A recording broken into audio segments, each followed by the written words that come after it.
that until they're no longer first class and second class citizens of any nation, until the color of a man's skin is of no more significance than the color of his eyes, miss a war. That until the basic human rights are equally guaranteed to all without regard to race, this a war. That until that day, the dream of lasting peace, world citizenship, rule of international morality will remaining but a fleeting illusion to be pursued but never attained. Now everywhere is war, war, and until the ignoble and unhappy regime that hold our brothers in Angola, in Mozambique, South Africa, subhuman bondage have been toppled, totally destroyed. Well, everywhere is war. Me say war. War in the east, war in the west, war up north, war down south, war, war, rumors of a war, and until that day, the African continent will not know peace. We Africans will fight, we find it necessary, and we know we shall win, as we are confident.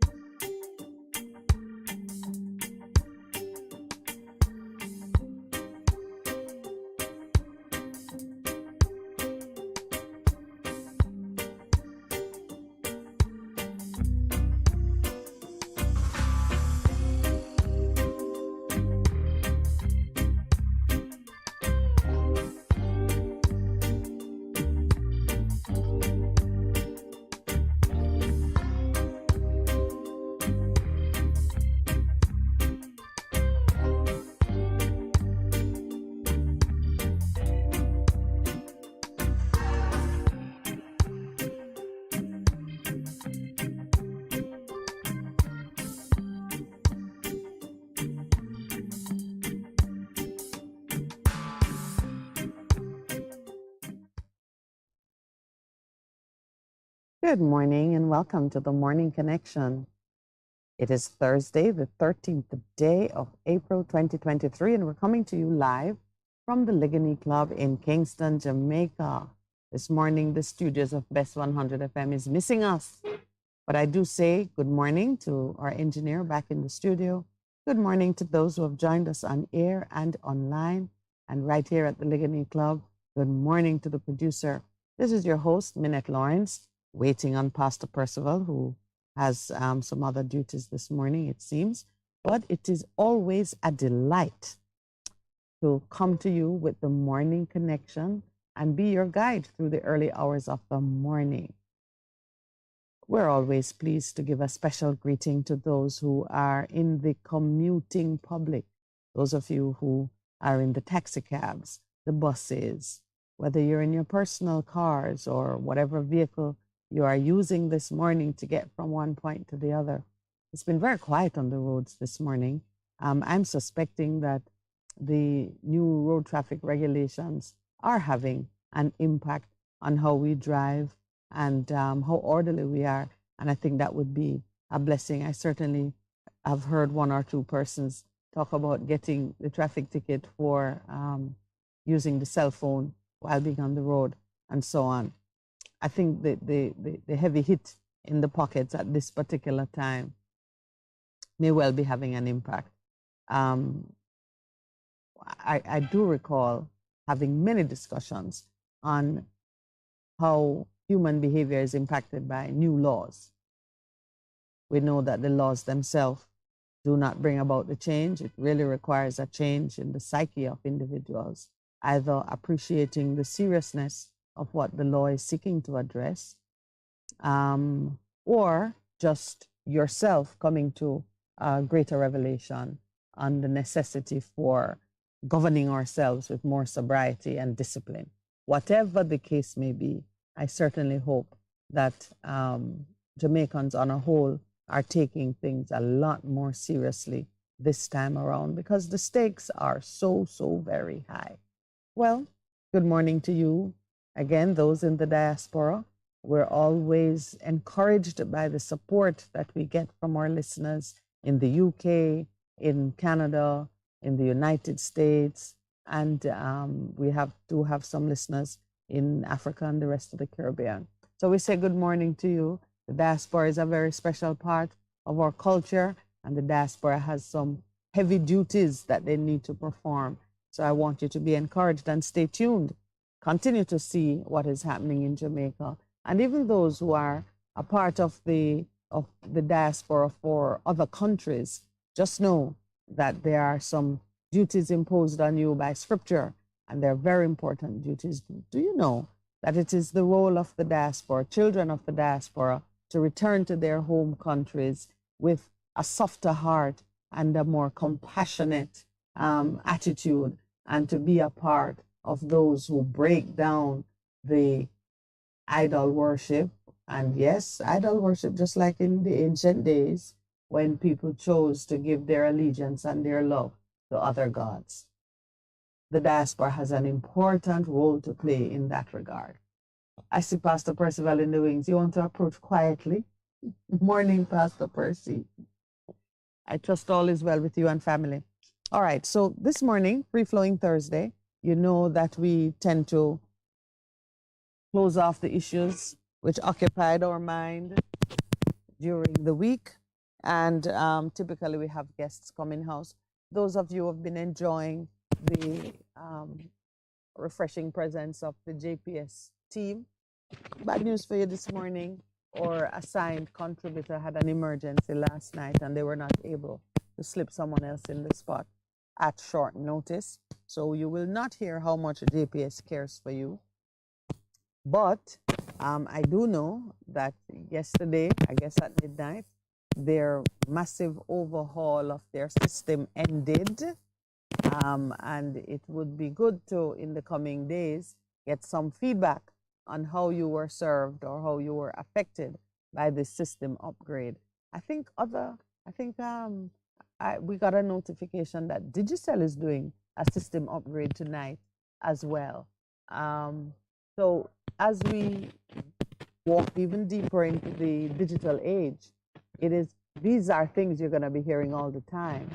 A lot of the services that have gone digital, the providers are going to take a break from time to time to bring their systems up to par with either other operating systems or just to bring fresh innovations to the market. One of the things you need to adjust to. Morning, Pastor Percival. Morning. How Good are morning. you? I am good. Good.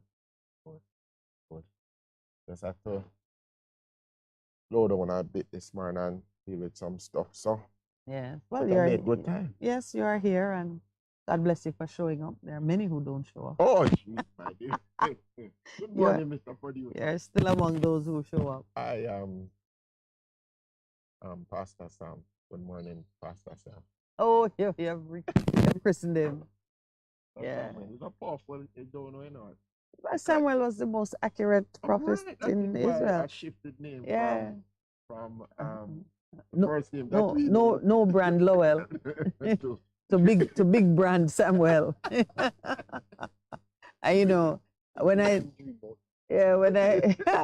when I discovered that his name was Samuel, that was my preference too, because I don't have a Bible name at all, but we did give our son a Bible name, a wonderful name, Daniel. Oh, his yes. daughter. Yes, yes, yes. I Well, told the joke about that one, right? naming your daughter by the man name and sticking with it when Discovering that, hold on. we have a girl coming. Still Daniel. Still Daniel. Because the circumstances of her birth mean that there was an intervention of our father. Mm-hmm. You know, we were just recently reflecting on God's goodness to us as a family. I remember that most of our listeners would have understood that my daughter is deaf and hard of hearing. And somebody was in my office and I was talking to them and I was saying, no, my daughter deaf and hard of hearing. So she brushed it off. Mm-hmm. She said, but all teenagers are like that. Oh. I said, no. She is really deaf and hard of hearing. This is not a teenage affliction. No, this is not a teenager thing.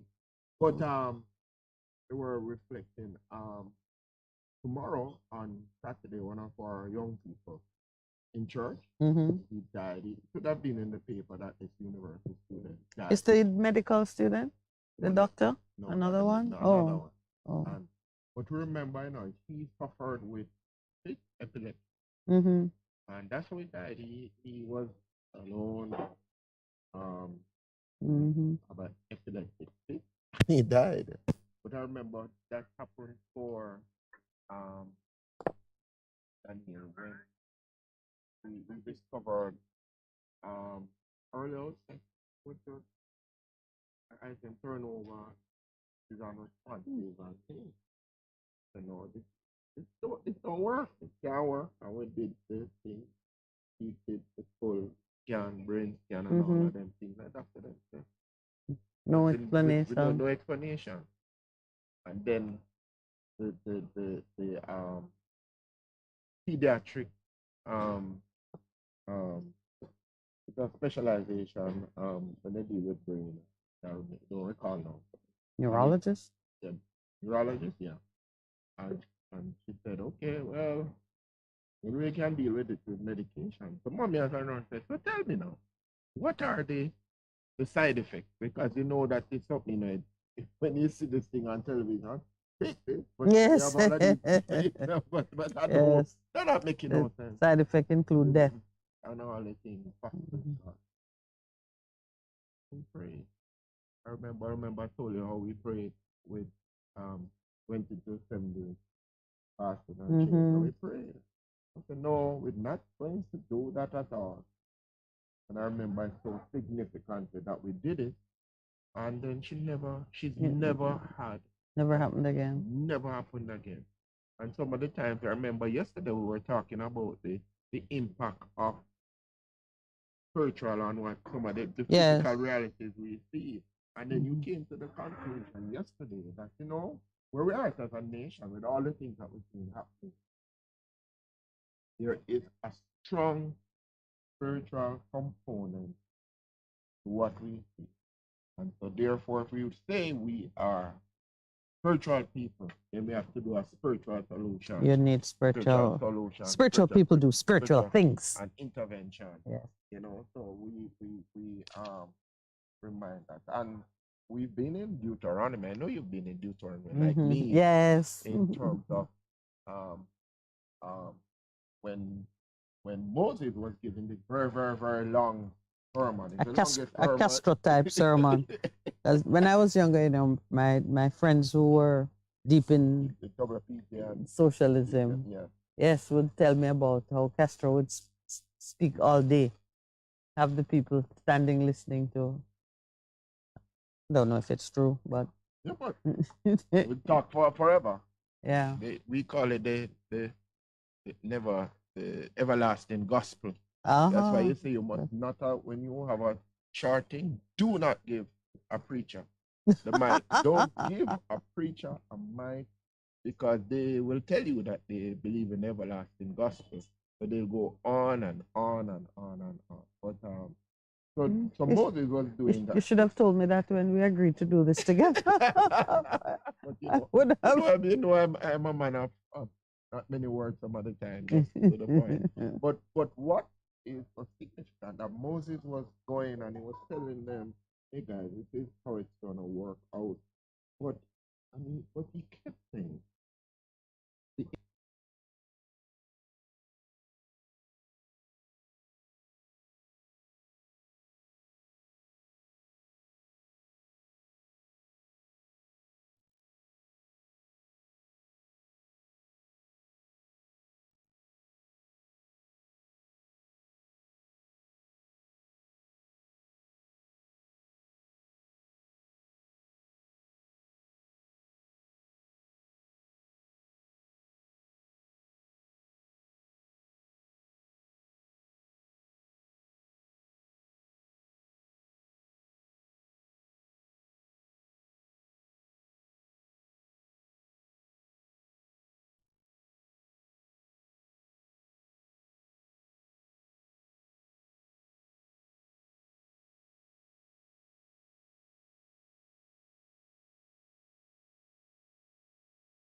The station with the best music. Best music. I love the music. Best music. Let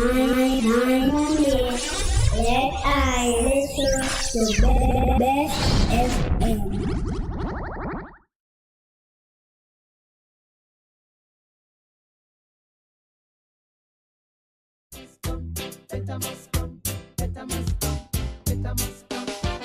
Order.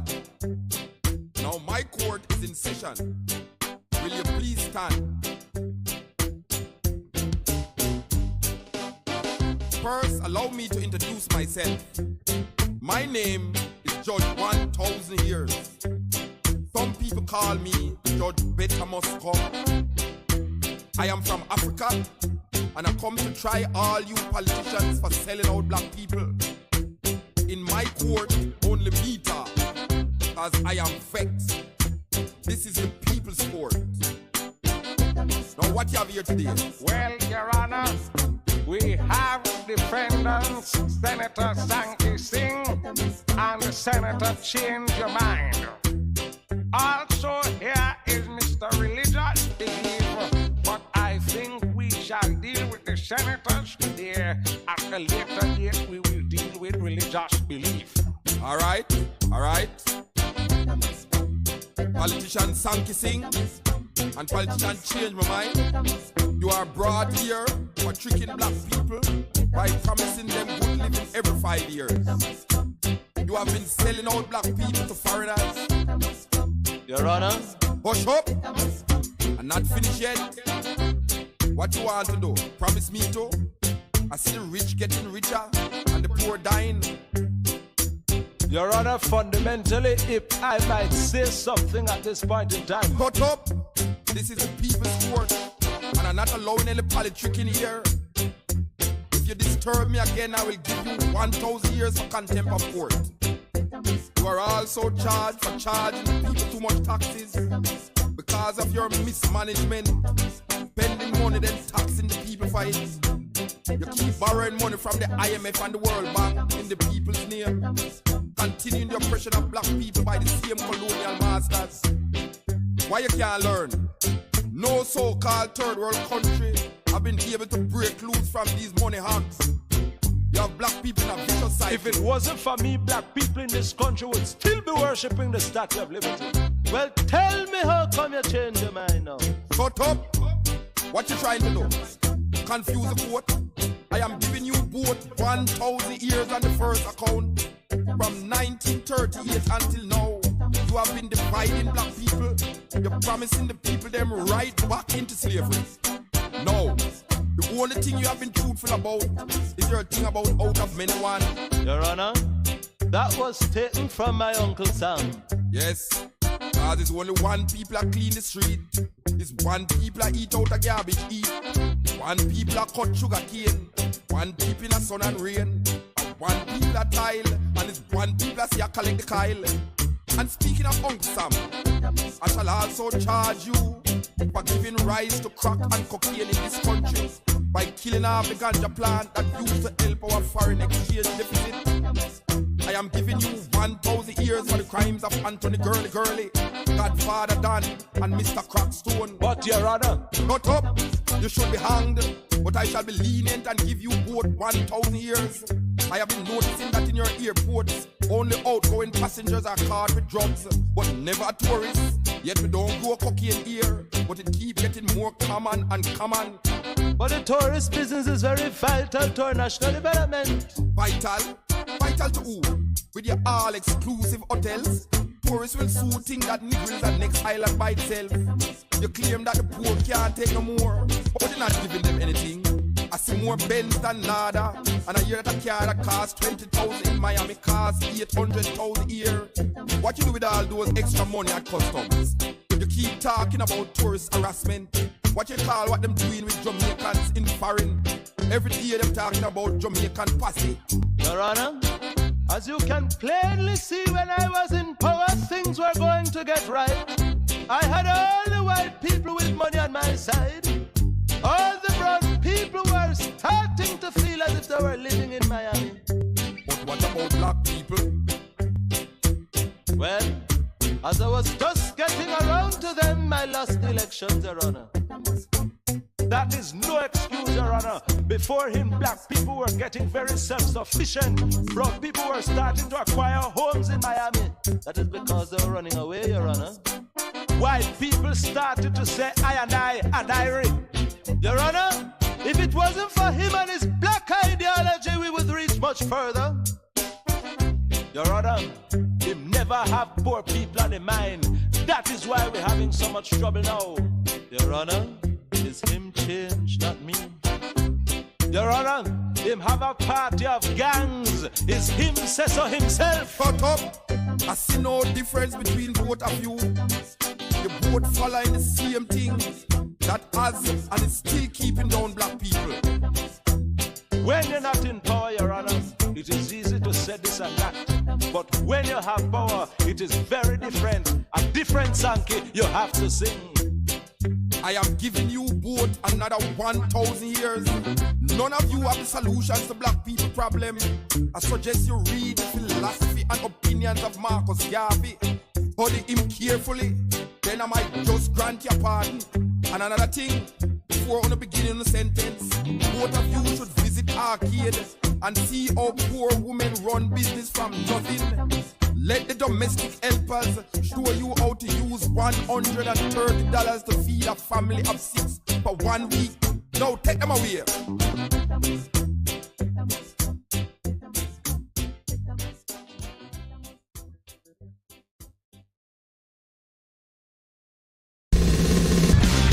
You're simply the best.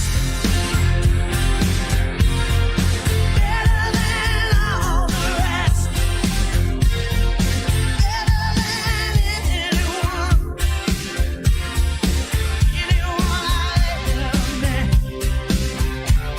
You're simply the best. Bess FM-100 on your dial. Keep listening. Attention all importers, wholesalers, and retailers of light bulbs. Did you know that starting April 1, 2023, the government of Jamaica will begin phasing out the sale of standard incandescent light bulbs? Once fully implemented, only energy-efficient lighting such as LEDs will be allowed for import, export, manufacture, distribution, and sale. Incandescent light bulbs have a wire filament inside that heats until the bulb glows. They turn 80 to 90% of electricity used into heat. The less energy a bulb uses, the less energy a household demands, and the less energy Jamaica will need to consume overall. So this helps our energy security long term. How will this affect your business? New imports of incandescent light bulbs will end on April 1, 2023. However, manufacturers and distributors of lighting will have 1 year to sell their existing stock of incandescent light bulbs before complying with the regulations. Are there any exemptions to this rule? Some businesses may be eligible for exemptions from the new regulations. Permission to sell and purchase incandescent light bulbs for approved purposes can be granted by the Ministry of Industry, Investment and Commerce. Do the right thing for your family, or society, and or environment. Switch, conserve, and save. A message from the Ministry of Science, Energy and Technology. The following is an excerpt from the 2023-2024 budget presentation by Prime Minister the Most Honorable Andrew Holness. Members will recall that the actuarial review of 2013 showed a dismal state of affairs and the sustainability of the NIS was threatened if immediate steps were not taken. In fact, the projections at that time were that cash flow would be negatively impacted by 2025 and the scheme would be bankrupt or run out of money by 2023. Madam Speaker, the administration I lead took decisive and deliberate steps to implement a raft of reforms, the last of which was implemented in 2022. Today, I can stand here and say that those measures have borne fruit. The latest actuarial review, which was completed in January 2023, shows that the viability of the scheme has been extended for 15 years. Madam Speaker, pensioners are among the groups that have been ravaged by the recent high inflation. I'm therefore pleased to announce that based on the performance of the National Insurance Fund and the recommendation of the actuaries, the old age, widower, and invalidity pensions and all other benefits payable under the National Insurance Scheme will be increased. Effective April 1, 2023, the flat rate for the minimum weekly pension will be raised by 74%. Moving from $1,700 to $3,000 per week. The pensioner who currently receive $2,550 per week will now receive $3,500 per week, a 37% increase, and those at the top will receive a 24% increase, moving from $3,000 to $4,200 per week. Madam Speaker, a number of other benefits under the NIS will also be increased, effective April 1 and will be announced by the Minister of Labour.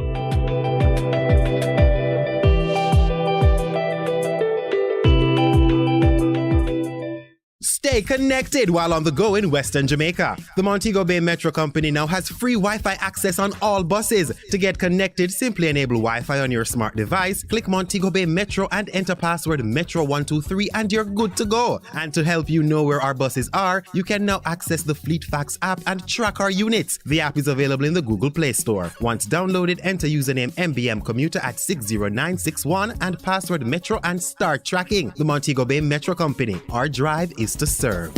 At MOJ, Ministry of Justice, come access quality service to keep order within the nation. We facilitate good relation. Legal aid in your pocket.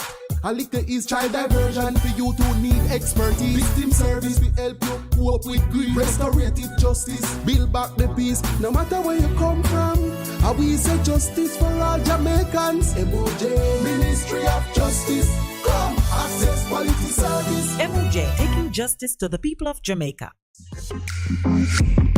A production of the Jamaica Information Service, the voice of Jamaica.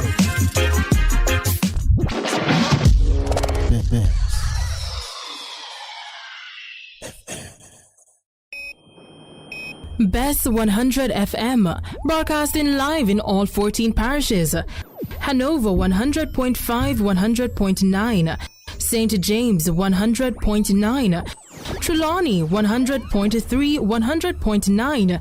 St. Anne 100.3, 100.5. St. Mary 100.5.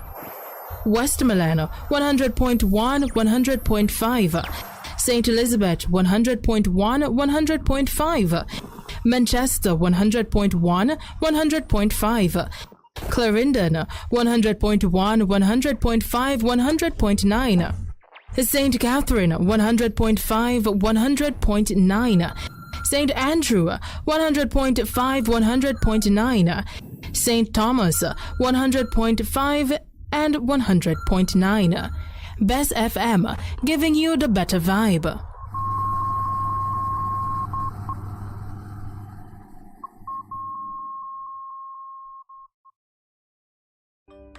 The Morning Connection is not your usual talk show. We aim to stimulate discussion and chart new paths to self-empowerment. So please join us, Minett and Percy, on The Morning Connection, Mondays to Thursdays, 6 a.m. to 10 a.m. on Bess100. It's good, it's better, but nothing beats.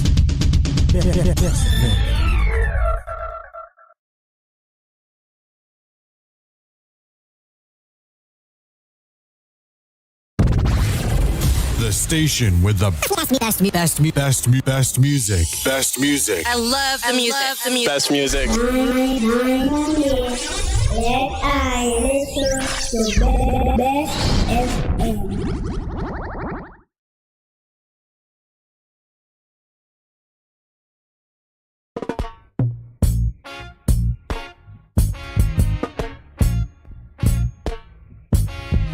Until the philosophy which old one race superior and another inferior is finally and permanently discredited and abandoned. Everywhere is war. It's a war that until they're no longer.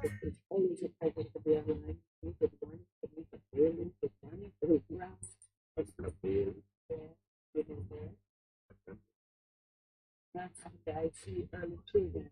It is teachers and stuff better in Canada. And boy, good. It is a bit early though.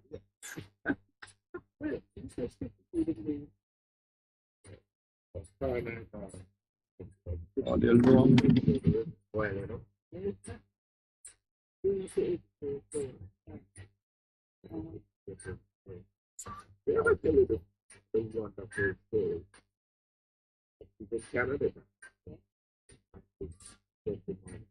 My church who met a lady online through prayer. They were just praying.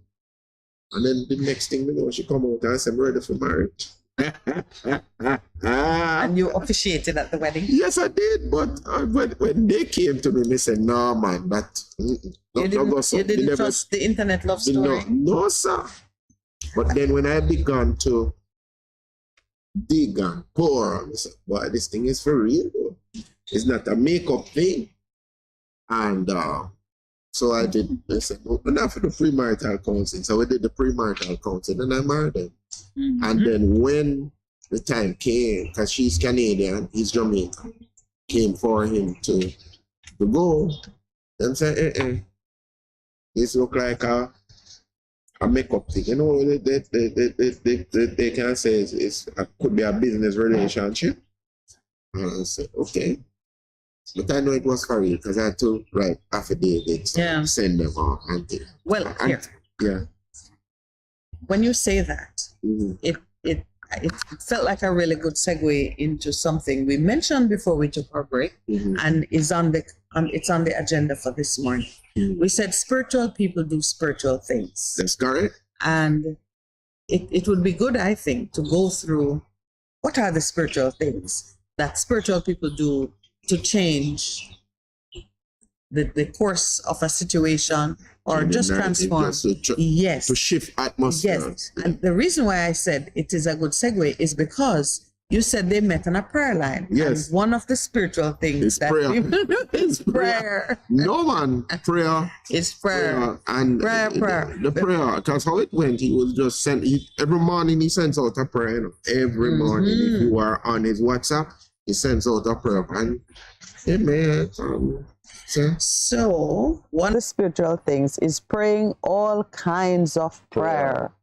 And for those who didn't know that there are different kinds of prayer. It's a good thing for you to know that there are different kinds of prayers. Prayers of thanksgiving. Yeah, we could go through a few of them in due course. But may I share some breaking news? You know, I love breaking news. Breaking news? What is breaking now, sister? This is on social media, Twitter. It's saying that beryllium guards are on strike over contract issues. Very few of the guards scheduled to make deliveries since morning have done so since morning. So why the man them gone on strike? Yeah, this new contract thing, I'm dying. So if anyone has one of these new contracts that security guards are contending with, I would love to see it. I haven't made any effort to be truthful, but I would love to see what it is that the guard companies, the security companies, are presenting to the guards, which no doubt is meant to avoid the financial impact of the court's ruling on their operations. Yes, on their operations. Mm-hmm. So it means that if you have been going with them for years, wow, boy, so you'd be entitled to some benefits which come at a cost, which possibly, I kind of heard a little whisper that the guards are being called upon to forego those benefits in order to remain employed. Okay. Yeah. So I can imagine beryllium, of all the ones who, when you work with that company, now you seem to have a bullseye on your back. I believe they should proceed very carefully. So that's the breaking news. But we're talking about spiritual people doing spiritual things. Something that I want to explore for the benefit of our listeners, because as you are going through whatever trauma, whatever difficulty confronts you, it is good to know what you do, how you shift your focus from fighting it purely in the natural to doing a combination of natural strategies and spiritual strategies.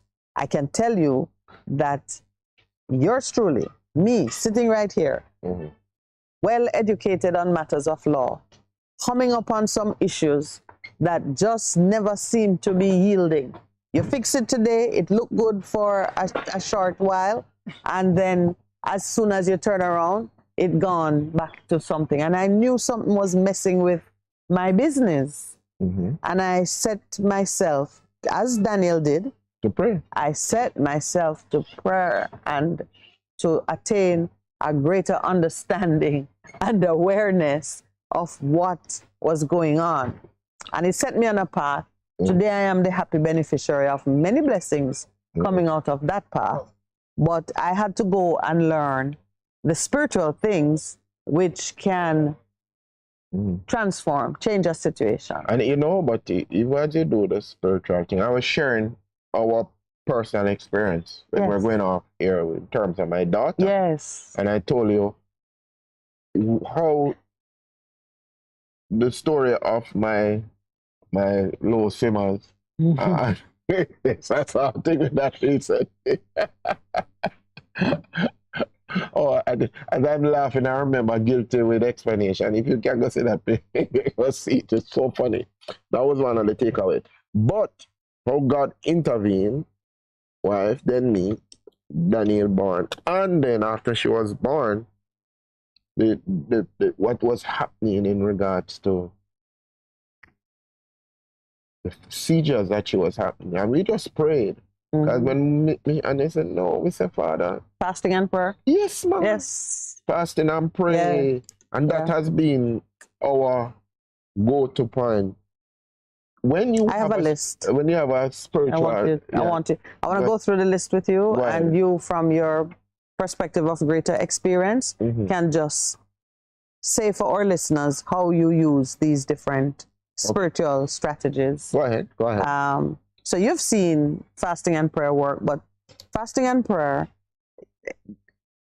whenever I think of fasting and prayer and its effectiveness, I always remember the disciples asking Jesus why a certain stubborn demon couldn't come out after they had tried to cast out the demon afflicting a small boy whose father was complaining that sometimes it would seize him and throw him in the fire and try to kill him. And try to kill him, basically. And they failed. Yeah. And when Jesus came, the man brought his child to exasperate it. Right. And Jesus, having cast the demon out, the disciples wanted to know, why couldn't we do it? And he said, it's come through only fasting. This kind. Right. It does only through fasting and prayer. So it means... So stubborn devils. Yeah, but it means because even when you read principalities and powers, there's a hierarchy, there are orders in there, and you have to know what you're dealing with. Like when Daniel prayed, it was the prince of Persia that stood against the fulfillment of his request. Yes. Even though God had released it immediately. What does that tell you? Persistence. For my own part, when I saw the things that were happening in my own personal life with, you know, the attacks which I came under personally, and the nature of the attacks. That's important. They're not normal. Not normal. They're never normal. Not normal. They're still not normal. And then when Carousel came under similar attack, and everything was being done to destroy credibility, to destroy reputation, to starve you of finances, to if you move one step forward, in no time you're hauled 3 steps backward. The intransigence of the regulators, everything, the way things were going, it was just beyond it. I knew it was not normal. You know, I did 7 days fasting, only water, no food. It was the first time I ever fasted. I went in hard. You lose about 50 pounds. I lose more than about 10. But that's what Jesus did. My fat is stubborn. My fat really need fasting and prayer. I need to do 40 days. No, but you know. But I fasted for 7 days, absolutely no food, nothing solid past my lips. And I was trying to do it. I had watched a Miles Monroe video, which says you should be cheerful while fasting. And nobody should know. So I was still exercising. I was still cooking and, you know, preparing meals for my family. Yes. I was still meeting my social and, you know, professional commitments on the street. And there were times when if I'd lift up my arm, I would feel like I would collapse. I didn't have the energy to do that. I remember I was grating cheese, and I would swipe the thing on the grate for like 2 very weak moves. I had to rest. It was almost laughable. By day 7, when I got up, I had to steady myself so as not to pass out. Okay. I was new to it. I'd never fasted before. And I decided that, no, I'm not leaving you until you bless me. That's it. That kind of... Oh, yes, that was it. Tenacity, and like Jacob with the wrestling with the angel. But the long and short of it is, that fast sent me to Africa. Okay. When I came out of the fast, the Lord showed me someone in Africa and said, go and look. And I remember the scripture that was given to me was the same comment that when Christ asked people, why did you go into the desert to see John the Baptist? Was it to look at a blade of grass blowing in the wind?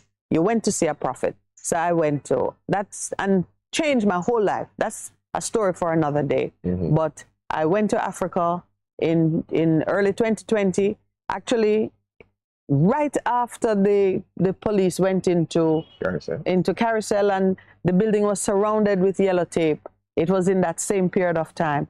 I saw the escalation. This is the stubborn demon comparison now. I just saw that things kept getting worse and worse, or as Jamaicans would say, worse and worser. Worser. Yeah. I just saw it. And I said, this is not normal. It's not normal. 7 days fast, no food. I need an answer. And it got to Africa. While I was in Africa, I remember Lowell called me and said, the police have published our names as persons of interest. So I was thinking, they're probably going to arrest me at the airport thinking I had fled the country. Uh-oh. That didn't happen. I came in and we did the interview with the police under all kinds of assurances of one sort or another, because it was inexplicable to me why we could be persons of interest when none of us were hiding. You don't need to publish person of interest for people who are right there. You have my phone number. In fact, after when they had gone into the company, I had called both SSP McLaughlin and Mr. Bailey. Had spoken to both of them. They know my number, know my name. I said, how could we be persons of interest? We're easy to find. But you know, all of those things, there was a certain degree of publicity and embarrassment and so on that, were a part of it. Because you know what fasting does for you, It kills everything. That's what it's supposed to do. Fasting kills. Yes, the self. The self life. Yeah. And so you go fast, and now you're getting the actual thing, it come off their reputation. Yeah, man. Yeah. Well, I tell you. It was a prelude to what God was saying. Okay, all right. So, I mean, I went to Africa. I found what I needed. And when I came back, I remember just being absolutely certain we were going to be arrested. And we were. And what continues to, as I say to you in all frankness, what continues to exercise my mind is the severity of the attacks. The severity of the attacks. But you know the answer to that as well as I do. But fasting and prayer will unseat a stubborn demon. But as you said, there are levels and levels.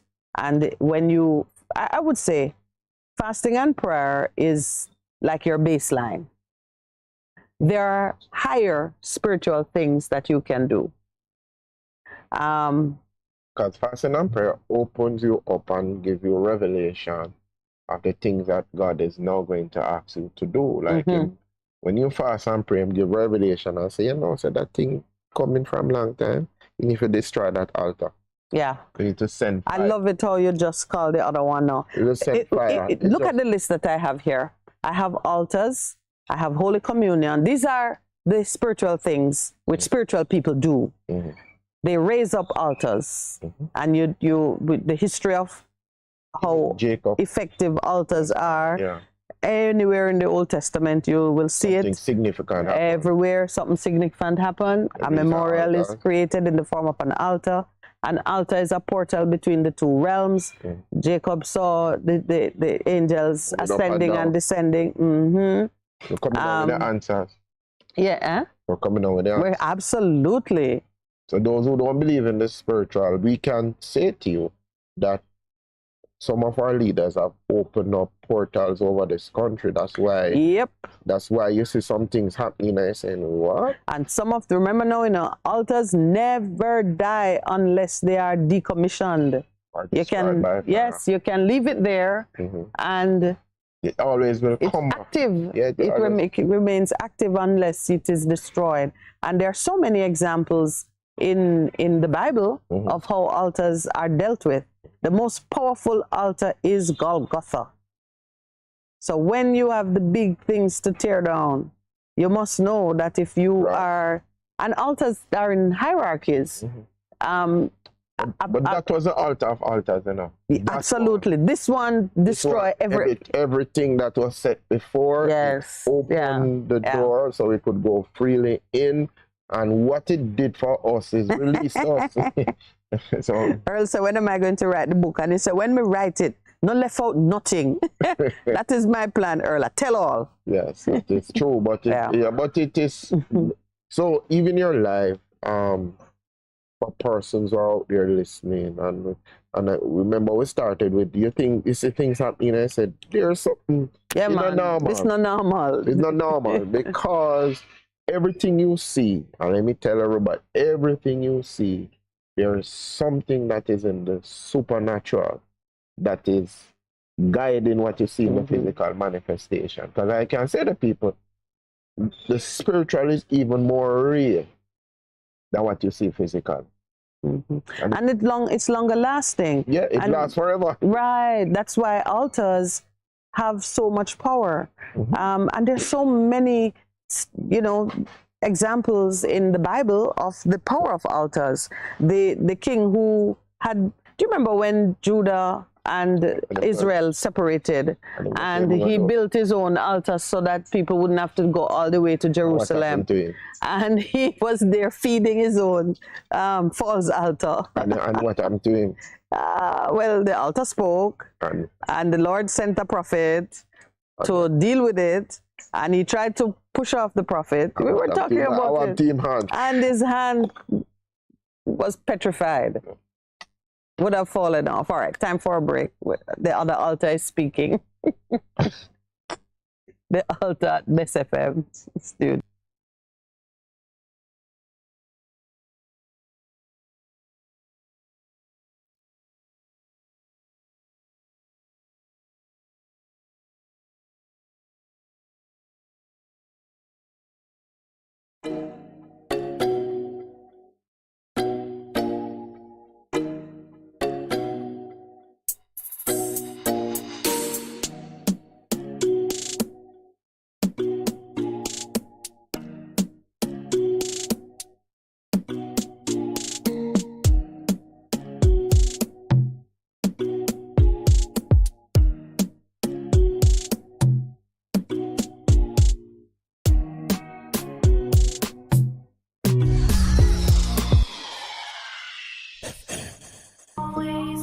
What should a taxi service do for you? On-Time Taxi Service is more than just a ride to the other side of town.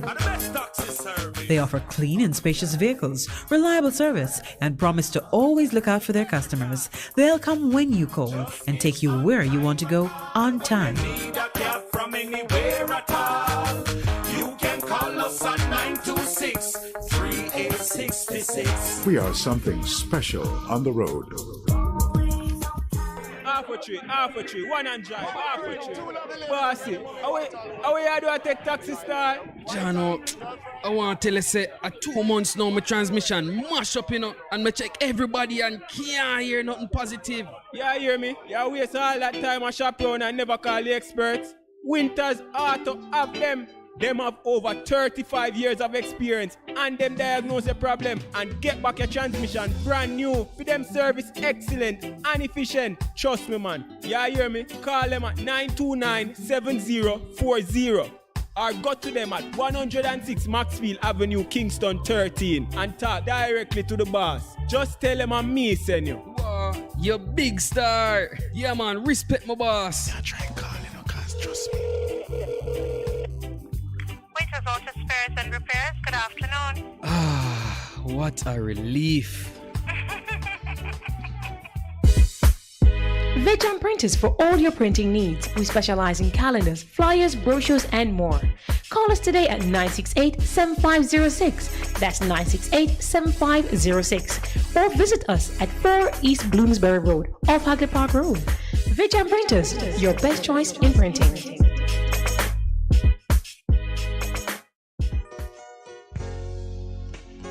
Nothing is Impossible for God is a deliverance ministry dedicated to the preaching of the gospel and the healing of the sick. Heard on Bess100 FM, Sundays at 12:30 to 1 with Reverend Neville Otten Pastor. Your life will never be the same. Pray for the prayers and receive God's deliverance ministry. This program is sponsored by PJ Distributor at the corner of Main Street, Santa Cruz and Market Street. For prayer, call 828-4413. Luke 1:37, Jeremiah 32:17 said, nothing is impossible for God. God bless you, my friend.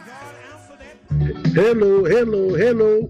Pastor Howard Palmer here, coming to you from New York City, this and every Saturday morning, 6 a.m. to 8 a.m. That's right, 6 a.m. to 8 a.m. this and every Saturday morning, right here on Bess100 FM. Don't you miss it.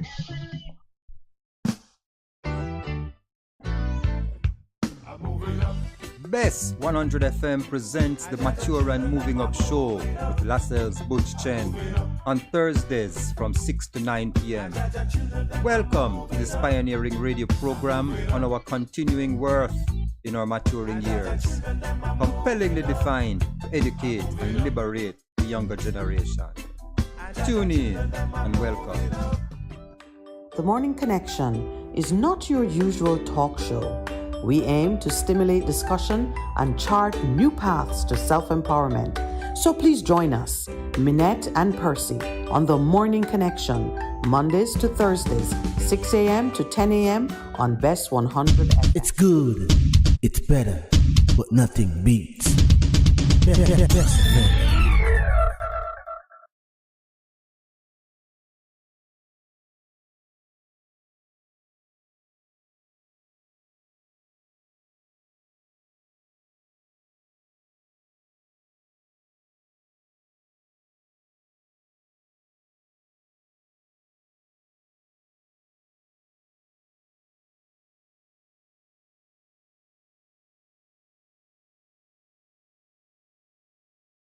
We can make a change.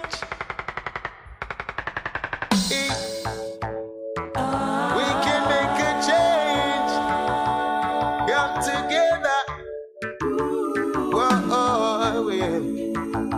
If we don't change up the valleys and rearrange the system, Welcome back. All right, we've gone in a crazy kind of direction. Not crazy. Oh my goodness. Bevan Fairweather just right says, some demons are your reminder of his love so that we live by his mercies. She's a poet, he or she. Bevan is male or female? The Fairweather person has hit the nail on the head. But these spiritual things that spiritual people do, it's good for you to learn them, and we are giving some of our own experiences with them. I am newer to it than Percival because you have the charmed life where you say your prayer and things just flow. It's after I was well established that the attacks came, in the reputation, profession, your business. By that time, I knew enough of God and the power of God to know that I required more. But there are some persons who live very safely in I wouldn't say the outer court. You're in the gardens of the temple. Mm-hmm. You don't actually go deep where warfare occurs. And that's okay. You might not be curious about it, or that is not the path that is set for you because of the things that you're called to do. But I believe some of us are called to do some things that we need the highest level of training, so we come under some really, really serious attacks. We're talking about altars. Well, first we acknowledge that prayer and fasting will unroot stubborn demons. Praying just by itself changes things. Fasting by itself changes things. But when you go deep with the combination. Because with fasting, what you're saying, the soul is remind the body, hold on. Spirit run this, Absolutely. Spirit run this. And spirit don't need food. Spirit don't need sex. Spirit don't need friends and drugs and conversation of a certain type. I was talking to her today, and she says, okay, she's doing the 3-day fast. It was a struggle. So she said, all right. 3 days. It was a struggle for her. So it's all right. So she learned over time when the body starts to behave. She said, all right, behave herself, we'll go force after that. She let her spirit talk. You not behave yourself. Yes. Right. If you don't behave yourself, you're going to force. So like she said over time, when she decided, no, it not begin to act up anymore. And I found it so very funny the way she said. She disciplined her body. Yeah, because that's what it is doing. Yeah. You're telling the body.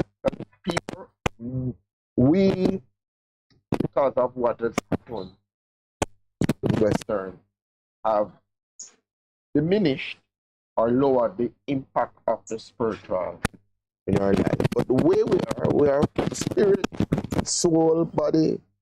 That's how it's supposed to happen. Yeah. Your spirit is the bigger part of yourself. Yeah, and that is what lives. Your body is the least part, the lowest part of yourself. But what has happened is we have allowed our bodies to run things, and that is why we're in the problems that we are in. But we have to fix it, and that's what the cross does for us. We are restored. let me share with you, we have a fellow soldier on the line, because Bevan Fairweather says to be persecuted continuously and stridently while making your country better is my experience too. So there are a lot of persons who go through the same kind of pattern of behavior. And I think it is a wonderful thing if we can share the experiences and say how you overcome one hurdle or another. So we teach it to our children, teach it to this generation, so they understand and they can break some of the strongholds that have kept that has kept even the country captive. Because and so this call that we are making for a spiritual solution to all of the things, the national days of fasting and prayer and repentance. Yeah. Other people are making it, but I think when the more people who do it, the greater weight. The greater weight, because God will see us. We recognize that it's only you alone, and if we use the children of Israel as an example, or Nineveh, when they was in problem and Jonah would tell them, and the man heard. The king said not all the animals were fasting. He said everybody must be covered in sackcloth.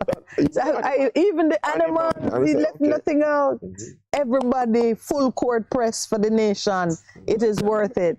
And sackcloth. And that's how Nineveh was saved. I mean, Nineveh was saved at that time because the people went back into. We know the story of that one. So with fasting and praying, yes, deny self. And just remember, that if it's you alone, still good enough. God loves to do things with small armies. That's what they did with Gideon 300. That is the Gideon 300. That is Daniel, one man. I named my son Daniel largely because at a very, very challenging time in my life, similar thing, I remember I was at Ligani Club and I heard that I was at the time advisor to a government minister on technology, and we were undertaking some big things, and I was at the front of it. And I received a phone call coming to the club to play squash. I received a phone call from someone at the company I used to work at, Cable and Wireless. Before I advised government, I was a vice president at Cable and Wireless. I received a phone call from someone there and gave me some information about a letter that had been written to the minister seeking to discredit me, to remove me. The idea was to remove me, and they were talking about conflict of interest because I had formed a company, the same company that later got pulled on. A long time it was under attack. But I had stepped away from the company to do my work in government, and I truly had no involvement in the running of the company. But others had got together and done a letter to the minister and to the prime minister asserting that there was a massive conflict of interest and I should be removed from the position. I'm in the middle of doing, like Nehemiah, an important work. That's the same thing that run through my mind. I said the Sanballat and the Sanballat and Tobias were writing their letters and making the threats. And they said one of the allegations was that I had put loopholes in the Telecommunications Act from which me and my friends were profiting, and it made all kinds of things. And the letter had gone to all the top persons, and it was in the hands of the Attorney General at the time. I didn't even bother with squash. I parked in the parking lot here. I called a friend of mine who had, with whom I had a good spiritual connection. And he prayed for me in the parking lot. I'm in the parking lot, The guy was in Switzerland at the time at a conference. Okay. And he saw my message and came out. And I think I just wrote him and said, I need you to pray with me. And he came and he called me on the phone and he prayed for me. At the end of the prayer, he said to me that I have a Daniel anointing, that I would be advisor to kings and so on and so forth. And he was just seeking to let me know that what I was doing was part of what had been ordained for me. So don't worry, just yes. I never forgot. I went and I read the whole book of Daniel, And what struck me about Daniel was that Daniel was one individual who took it on himself to pray for the release of his nation from captivity. Daniel didn't set up a prayer group with 20 people. Because he said, from reading, he understood. Yes. From reading, he understood that the time had come. Right. Like how Jamaica saying, time come. Yeah, because let me share this with you. Yes. Because even as we pray, we pray according to what God has. To the will of God. Yeah. Yes. And that's a very, very, very important thing. Because some of the time we pray and about our own imagination. And God said, yes. Like you pray for your neighbor house. Please, Lord, let him die so I can buy the house. Or you pray for your friend, husband or wife. No, man, I would be a better partner to him. Geez, Lord, clear the way. You make it as a joke, you know. You think that is a joke, a lady king. I'm making it up. That was not a makeup. So she comes and says she wants us to pray for the house and get it. So we went to the house and I pray. But somebody living at the house. Somebody living at the house. And we thought the man. It's not funny. No. People, man, she came and says, that's her house. That like she the children of Israel looking at Canaan and those in there are the Amorites. They need to move out. No, seriously, you know. It's going Thursday and they're saying. Said, man, come on. Man, so what you doing? He said, we praying for the house. Because the lady says her house. And the man said, but I live here. So we ask you know, hey, some of the things you see happening in a ministry. That man should have called the police and driven out of his yard. So we inquire before. Because no, that's funny. No. That is hilarious. No. So you all had to apologize and leave? Yeah. And then what you said to the lady who had set the thing in motion? I say, yo, because now begin to say to listen at school. Yeah.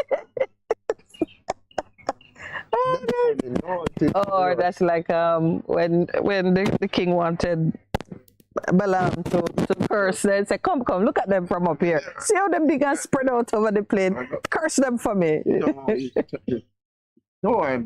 Oh, wow. But so that's to emphasize the point. Hilarious as that story is, that pastor should write a book. Hilarious as that is, it's just to tell you that don't go praying for something that you know is not in the will of God for you to break up a family, or you have no right, full entitlement to it. You're not looking at your promised land. Somebody else is occupying it and their time isn't up. So you pray in accordance with the will of God. Yeah, but that is for sure. That is so.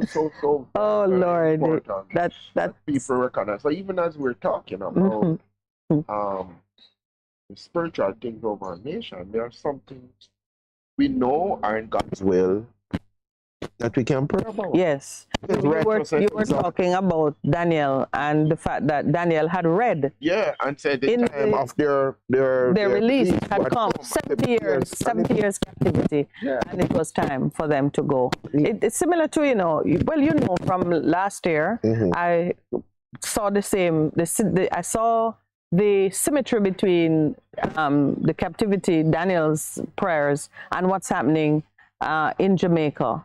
We had gone 70 years under the monarchy. Yeah. 70 years since we should have been 16. We should have been independent. Okay, right.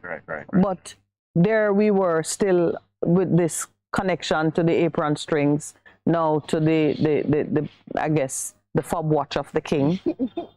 And time has come. You must know when the time has come, and you must know too that the enemy will do all that he can to keep you in that same place of bondage.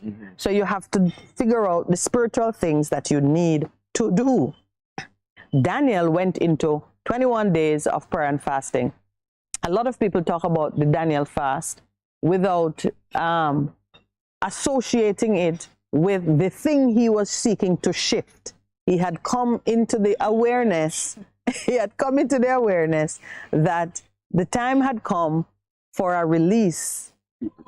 And he went into fasting and prayer to get an answer. That's what I did before. I only did 7 days. The Lord, maybe if I had done 21 days, this whole, I'd be telling you a different story. But I didn't know enough at the time. I said 7 days, and the 7 days nearly wiped me out. And but I got my answer. I got my answer. But when my friend prayed for me and spoke to me about Daniel, I went and I read the entire book of Daniel. And I said, for one man to carry the burden of his people and to go into intercession for his nation and to say, Lord, we are sinners. We have gone from your path. I repent on behalf of my people. Some of the time they were praying proxy for our nation. Yes, it is why we do what we do on Wednesday mornings when we do the declarations and the prayer for the nation. And I'm just encouraging those out there who feel a burden for Jamaica. It is right that you should feel a concern for your nation. And if you're having that concern, put something on the table for it. Yes. Even for one day, say, Lord, I will eat no food. I will take no enjoyment in the pleasures of this world while I contemplate and just repent for my nation. You yourself might not have done any particular act of transgression that you could say. But just stand in the gap. Daniel was a righteous man. He was. But he stood in the gap for his nation. So when we got the joyful news that we're having a child and it's a boy, the name Daniel was just, yeah. God has judged. Yeah. God has judged. And pronounced judgment. Yes, pronounced judgment in your favor. So you're not in punishment. So that's a little bit of my story and a little bit of the spiritual things that I did. But as you see the things continuing to run, because understand that the devil come to steal, kill, and destroy, and he doesn't take a holiday. He's a spirit too.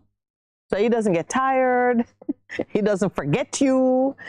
He doesn't. At no point does he say, all right, this one has had enough. Until you are dead, he keeps working you. Which means we, with our bodies that grow tired and our emotions that get frustrated, we have to engage in something of a different order to withstand the attacks of the enemy. That's what it means. And some of these things are what we're talking a little bit about this morning. Mention altars because the altars compete based on their power. If you have a teeny tiny altar, you can't go up against a man with a massive altar because he has been feeding it every kind of thing, including his firstborn. That's a powerful altar, and it's one of the reasons why poor people in Jamaica who keep striving for change, we are going up against some ancient altars sustained by the blood of the slaves who were sacrificed, sustained by every kind of atrocity that those who cling to power and don't want to let it go have been feeding it for generations. That's why I think we are political wise. Yep. That's what that was about, you know. And all that innocent blood that is spilled on the land because of the decisions taken by those in places of authority. Sacrifice. And if we go back in history 40 years, remember Eventide fire? The Eventide fire, yes. That was, whether we like it or not, yeah. That was a sacrifice that we have not atoned for because it was on the altar. Political expediency. And we are still now continuing to reap the harvest, the fruit of that one.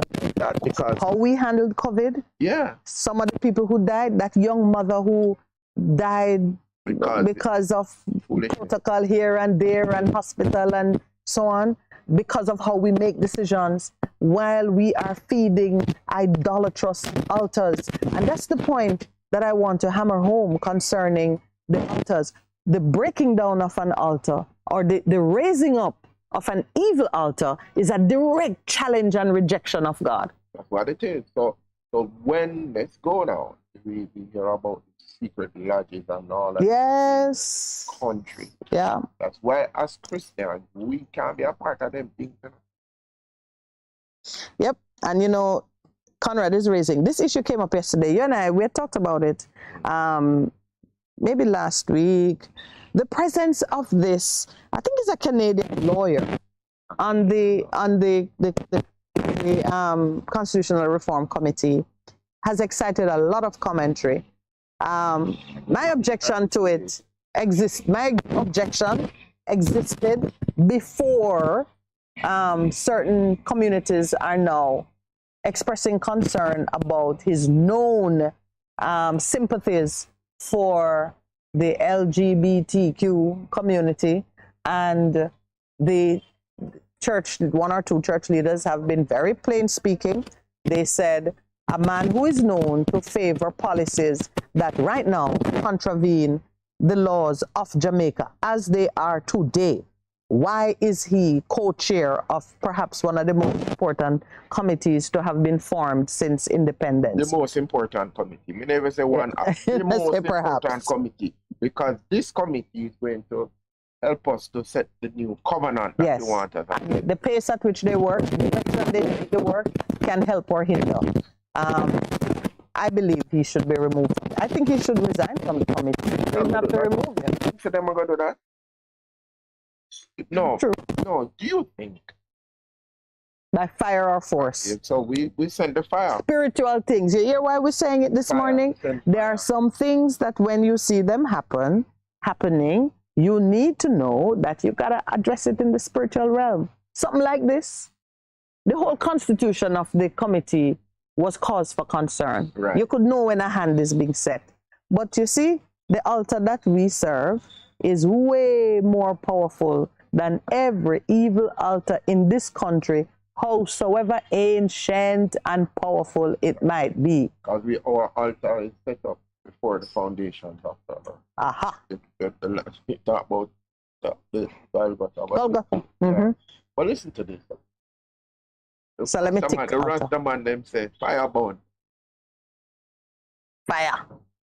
They're calling down fire. They're calling down the fire of God on Babylon. Yeah. And they buck up on that truth without even knowing what they were doing. Well, maybe some don't know what it is. Yeah, you know, but serious when them say fire burn for that. Yeah. They're calling down fire. They're calling down holy fire. Because Elijah called on fire and said, we have these altars. The God who answers by fire. Yeah, so now this is the mode that we are in, that segment. We're calling on. Well, I want to make a point that I heard Pastor Alf make it the other day, and it is not to be. But you and I had gone through it actually on one of our programs. We were looking at the steps that you take as you're moving into that place of repentance. Elijah repaired the altar. Remember?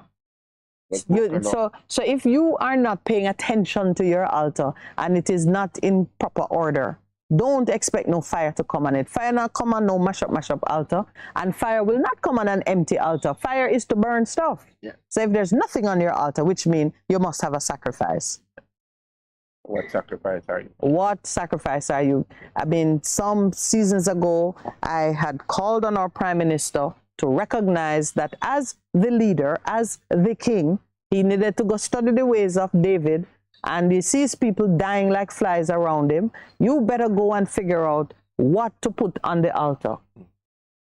The threshing floor of Aruna, which became the site for the temple, that was what David was called upon. He bought it. The prophet told him, go buy that place.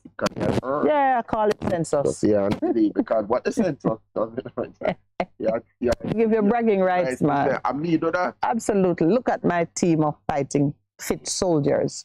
By my own hands, I have done this. You're now boasting and taking God's glory, which is what we do a lot of in this country. You see, the budget speech that I gather is being rebroadcasted. The $1 trillion budget. Yeah. The $3 million money. Yes. Somebody asks me, I want to get the money. But when you do that, when you are putting yourself up as the one who has done it all, you're gonna get into a Nebuchadnezzar mode of punishment, or you're gonna get into David's mode of punishment. Either way, repentance is the way out. So the spiritual thing that you need to do, We know you could do fasting and prayer. You think our Prime Minister would go into fasting and prayer? But catch it. Yesterday I saw in part. It better be quick, guys. 7:59. Is it? Our finance minister was with the World Bank and was telling them all of the things that he has done. Oh boy. Mm-hmm. But it looked like I have. Yeah. It's on the sacrifice of we as Jamaica. Mm-hmm. That man. I saw it and I'm saying, okay. You can recognize the pattern and you know that is the country that pays when those excesses take place. The people are the ones who pay. People, you got to come out of the paying line and get into the praying line. Prayer and fasting. When we come back, we'll finish up on these spiritual things that spiritual people do. It have physical implications. You're simply the best. Better than all the rest. Better than anyone. Anyone I ever met. You're simply the best. Bess FM 100 on your dial. Keep listening. BBC News with Sue Montgomery. The Washington Post says it has interviewed an individual who knows the man responsible for leaking classified documents in what's been described as one of the worst breaches of US security. The two of them are said to have been part of a close-knit group which came together 3 years ago. The leaker is identified as OG, as Paul Adams reports. OG said he was on an American military base and had access to classified information, which he started sharing with the group, which included Russians and Ukrainians. According to the friend, OG had disdain for the US government, but was not a whistleblower. When he learned that the material shared with the group had leaked out and come to public attention, he was apparently distraught.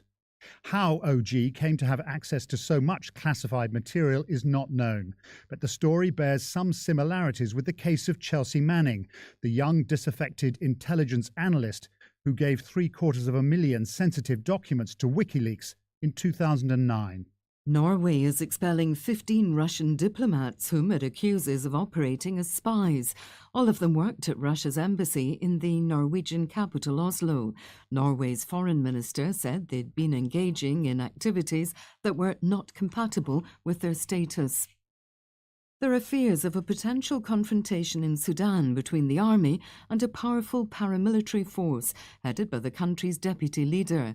Overnight, the army said General Mohammed Hamdan Dagalo's rapid support forces were mobilizing troops in several cities, including the capital Khartoum. Here's our Africa regional editor, Will Ross. The Sudanese army said it was sounding the alarm because the country was at a dangerous point. It accused the Rapid Support Forces, or RSF, of deploying in several cities. This is the latest sign of an intense power struggle between the head of the RSF, Mohammed Hamdan Dagalo, known as Hemeti, and the Sudanese military leader, General al-Burhan. Both men are supposed to be preparing to hand the country over to civilian leaders. Right now, they're both in charge of vast numbers of troops. The military and RSF are heavily involved in businesses, including mining. They stand to lose a great deal of power and influence when civilians are in charge. There's been international condemnation of a North Korean missile test that briefly led to people on the Japanese island of Hokkaido being told to take cover. Sirens were sounded and messages appeared on TV and mobile phones. The missile landed in the sea. More protests are taking place in France today as part of a long-running dispute over reforms to the pension system. Strikes have also been called. However, anti-reform street demonstrations have recently seen lower turnout than previously. The French government insists the measures will go ahead. BBC News. The European Space Agency is about to launch one of its most ambitious ever missions when it sends a spacecraft towards Jupiter. The Jupiter Icy Moons Explorer, or JUICE for short, is due shortly to lift off in French Guiana. It will examine 3 of Jupiter's moons to see if their hidden oceans of water could contain microbial life forms. Carol Mundell is the agency's Director of Science. JUICE is an incredibly exciting mission. It's very complex. It has 10 instruments on board. It's a very interdisciplinary mission. And I think from a personal perspective, what's most exciting is we're actually going to study a mini solar system in its entirety. Tunisian officials say 25 migrants are now known to have died after their boat was wrecked off the port city of Sfax on Wednesday. 72 of the 110 people on board were rescued. Several are missing. All of them were from sub-Saharan Africa. Ghana has become the first country in the world to approve a new vaccine against malaria, which is thought to be by far the most effective yet produced. More details from our health and science correspondent, James Gallagher. Nearly 250 million people are infected with malaria each year and 620,000 people die from it. Now, nearly all of those are young children under the age of 5 living in Africa. So there is a need for new tools for tackling this deadly disease. And that's where the vaccine comes in. So early trials have suggested that it gives up to 77% protection against the disease, but they are small trials in just 409 children. So really, the world has been waiting for the bigger data. That was due to be published at the end of last year. It's now at some point this year. That takes these trials up from 409 up to nearly 5,000 children. That'll be the definitive piece of information that decides whether other countries follow in Ghana's footsteps. James Gallagher reporting, BBC News.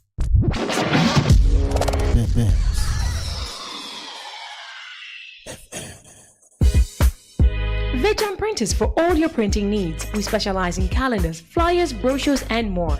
Call us today at 968-7506. That's 968-7506. Or visit us at 4 East Bloomsbury Road, off Hagley Park Road.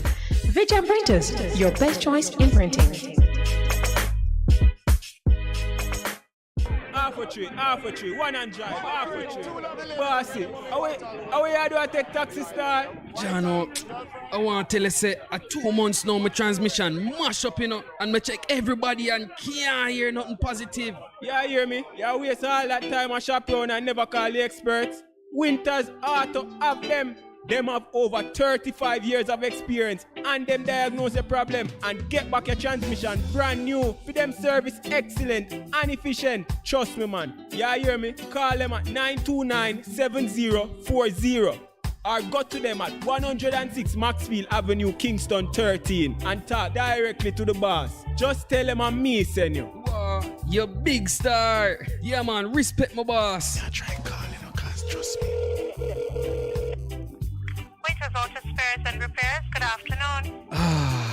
What a relief. For a better choice in all your electrical supplies, A, authorized 3M dealer and better brand names. B, better service including free island-wide delivery. C, all major credit and debit cards accepted. It's ABC Electrical Sales. Shop number 8, Hagley Park Plaza, Kingston 10. Open Monday to Friday, 8 a.m. to 5 p.m. Saturday, 8 a.m. to 4 p.m. We make your electrical jobs as easy as ABC. Call 754-3825-8 or fax 754-3659. ABC Electrical Sales, for a better choice. Having trouble getting parts for your Mazda? Maljam Auto Parts is your solution. Find Maljam at the new and convenient location off Upper Walton Park Road at 9 Kingswood Avenue. Maljam Auto Parts, with over 25 years experience, providing all Mazda parts, new and used. Call 923-4389 and 461-1786. Maljam Auto Parts, serving your Mazda needs. Ready. Is this the confusion you feel when trying to work your way through medical systems in Jamaica? Try a dose of Ask Dr. Mary every Thursday at 5 to 6 p.m. Let Dr. Mary help you understand your medical problems and bring you to a calmer place.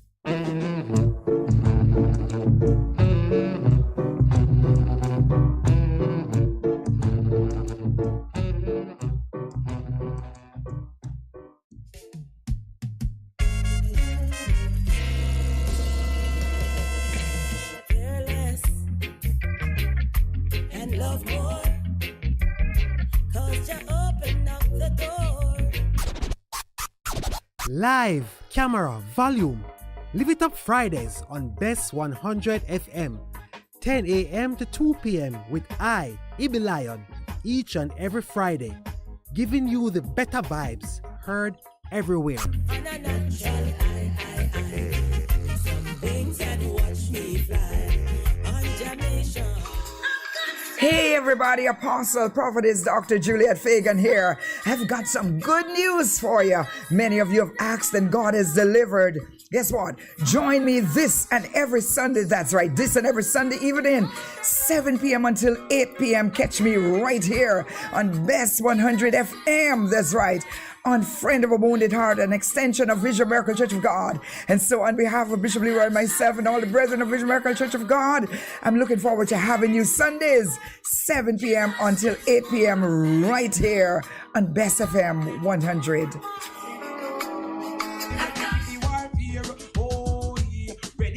Yes, Jamaica and the world. You want us back? We are back.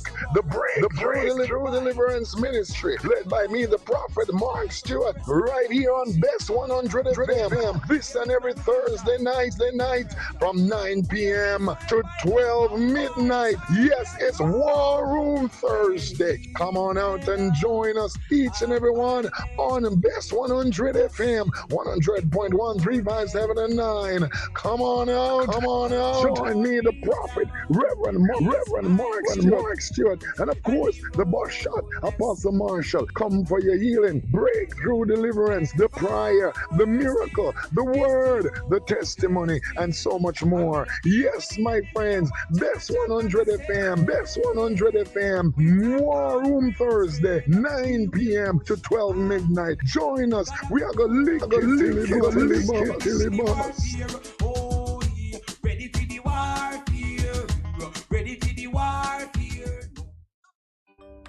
The Morning Connection is not your usual talk show. We aim to stimulate discussion and chart new paths to self-empowerment. So please join us, Minett and Percy, on The Morning Connection, Mondays to Thursdays, 6 a.m. to 10 a.m. on Bess100. It's good, it's better, but nothing beats Bess FM.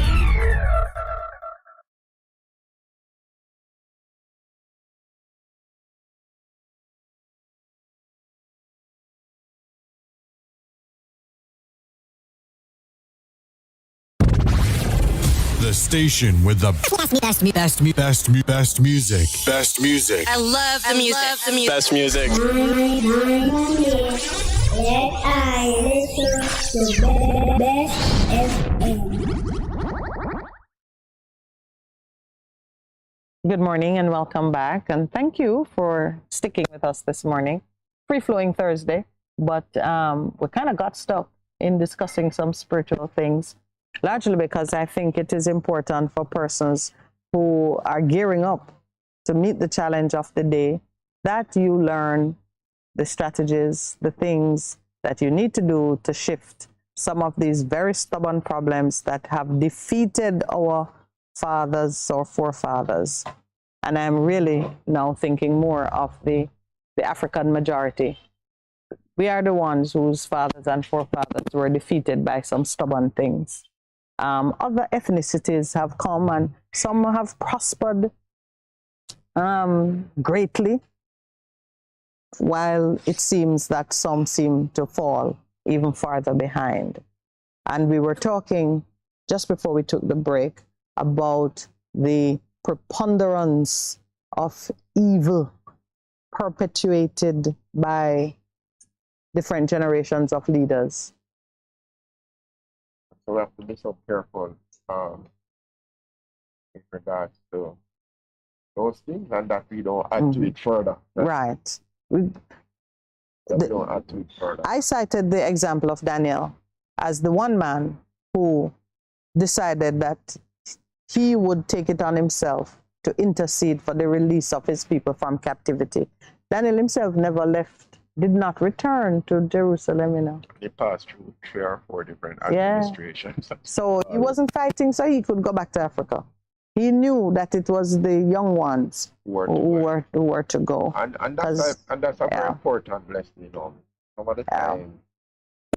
Because it has no personal impact we don't touch it at all. No. But if we recognize that we are fighting for our grandchildren, then it's supposed to motivate us to do it. And Yeah. so you talk about your mom, I talk about my mom.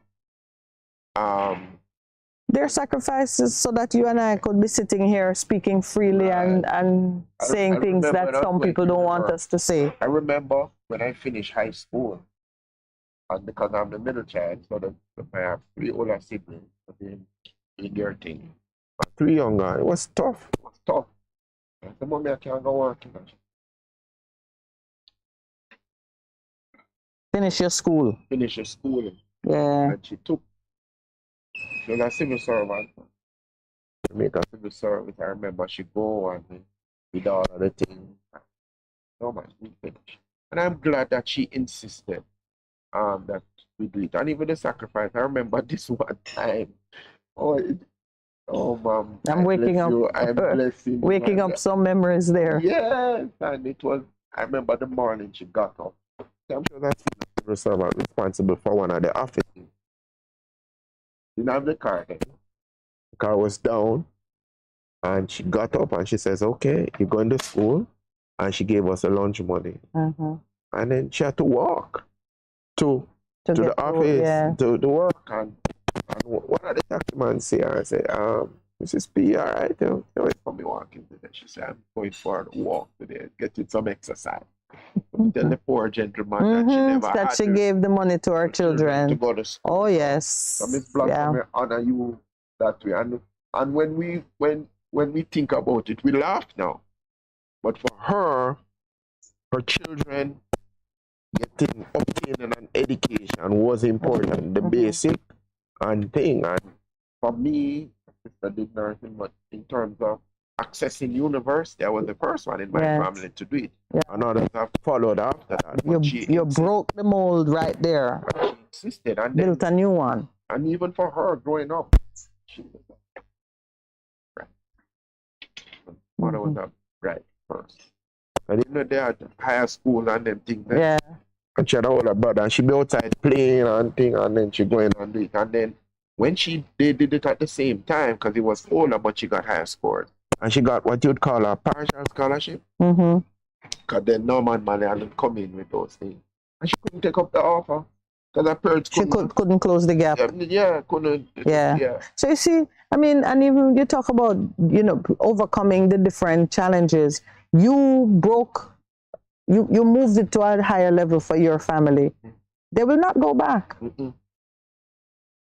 It would take the opposite of what you did for them to go back. People become drug addicts, run left them family, the children grow up on the street side. And it would take almost ever, because I think we've had this conversation that since you went to university, the children of your siblings have all done the same. And others later on went and did the same.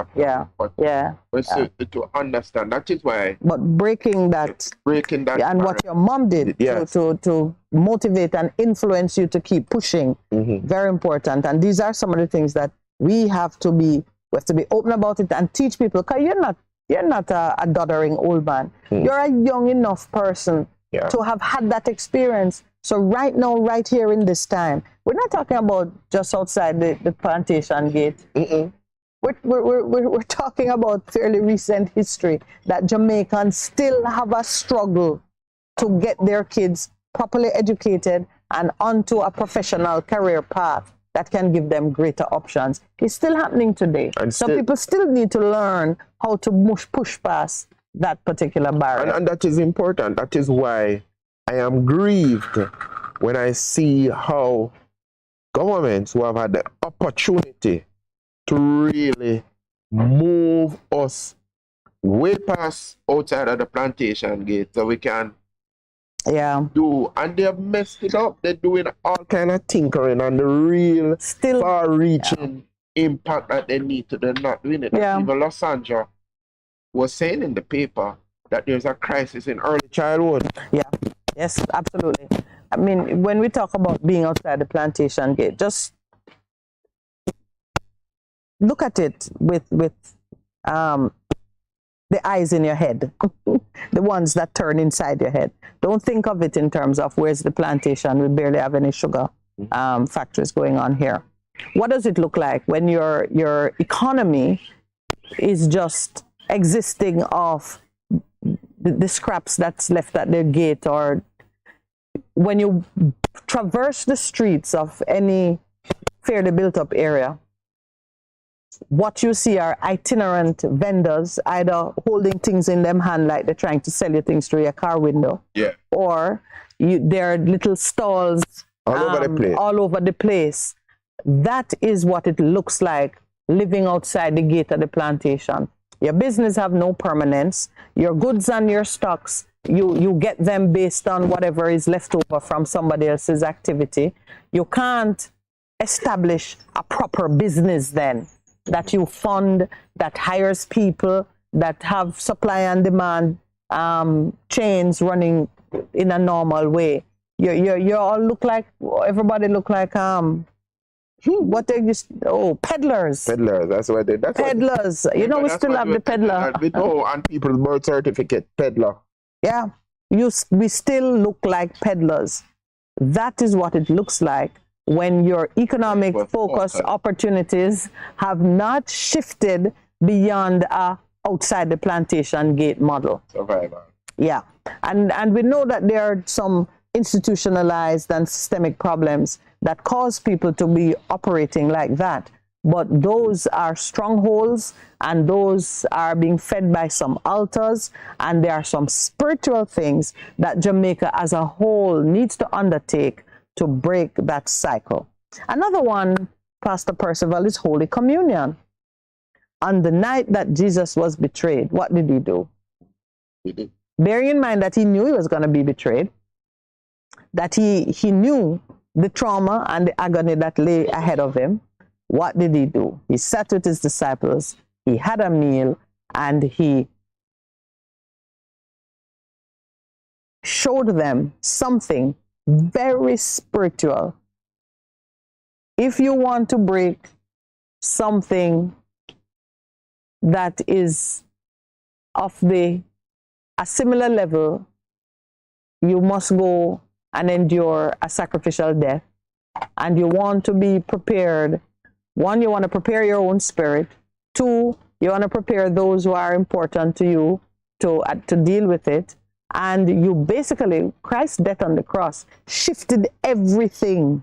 That you don't more transformational than what he did. And he did it having initiated a ceremonial activity which we call Holy Communion. Holy Communion can bring healing into your body because you draw on the torture and by his stripes we are healed promise. Yeah. It can bring the dead to life because it has resurrection power tied up in it. That's what it is. In power that raised Christ from the dead is true. Yes, yeah. So Holy Communion is one very powerful spiritual thing. I have learned to honor and value Holy Communion because I've had to deal with betrayal. And I've had to sit at table with the same people who betray me. Oh my God. And I've had to forgive. And I've had to bring myself back to life. I understand Holy Communion. I'm looking at your list. You know what are very important that spiritual people do? Yeah. Forgiveness.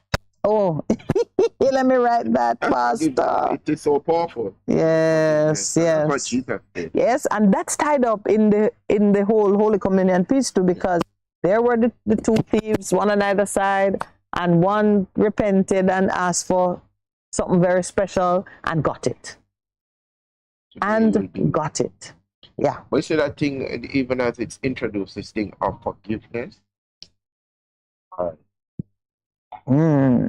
That becomes the bitter root. Forgiveness can cure cancer. I've seen it cure cancer. Because remember, psychosomatic illness. Yeah. I've seen people who, and these people come, and forgiveness free. You don't even have to. It's a freedom. Hello. One of the techniques we practice in counseling, psychotherapy, technique that's called the empty chair technique.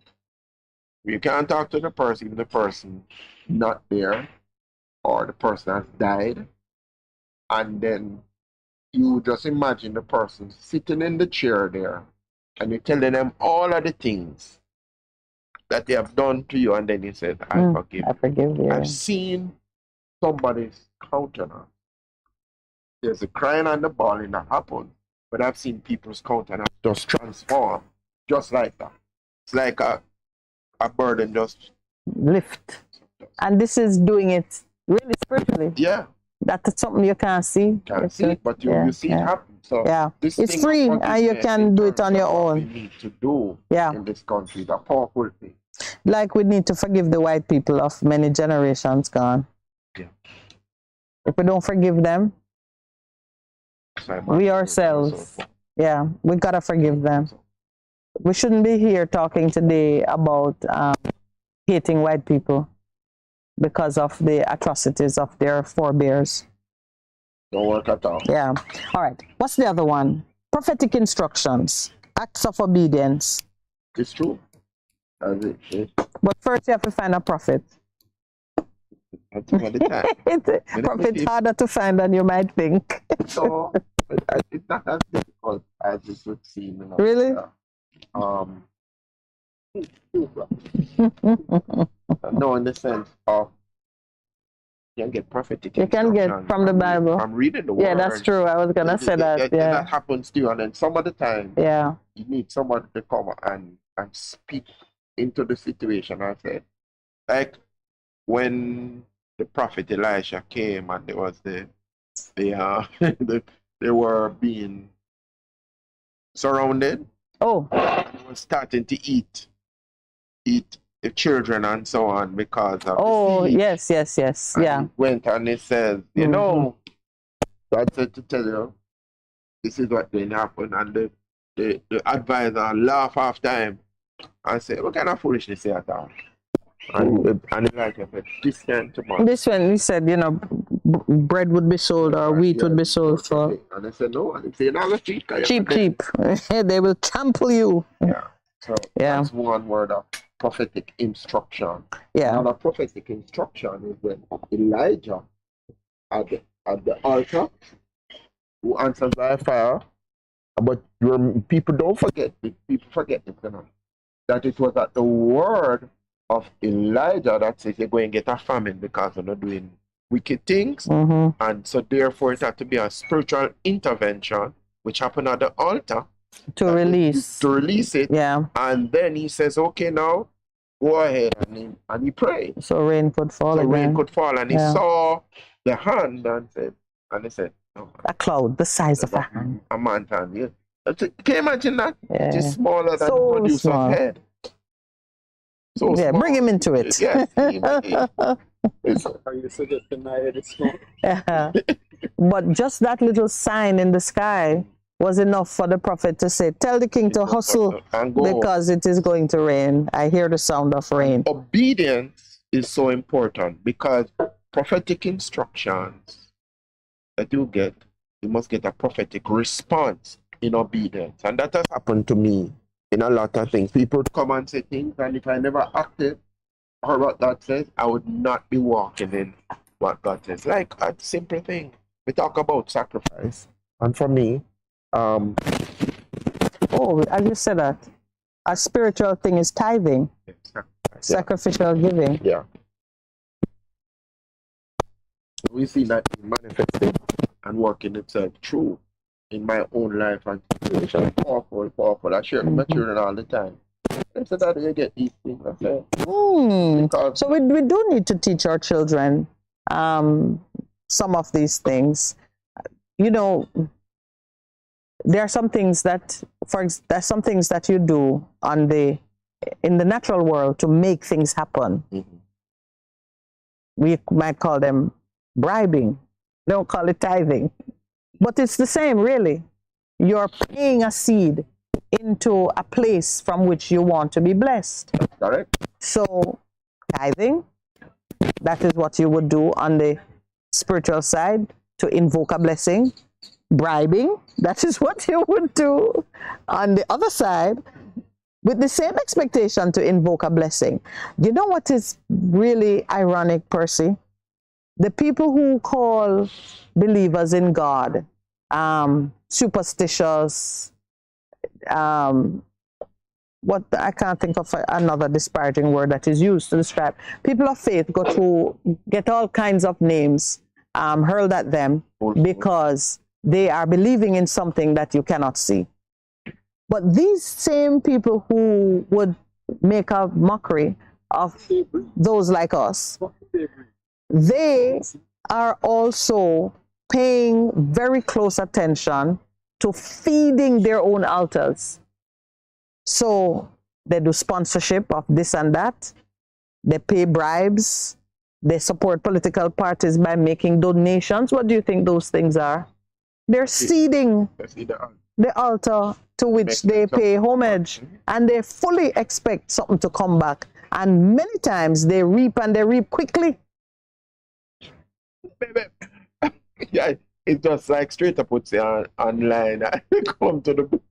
We're at the break. Oh, straight. And then don't even talk about corruption, because the altar of corruption is one of the most powerful and active altars in Jamaica. Yeah. It gets whole heap of sacrifice. We'll be right back.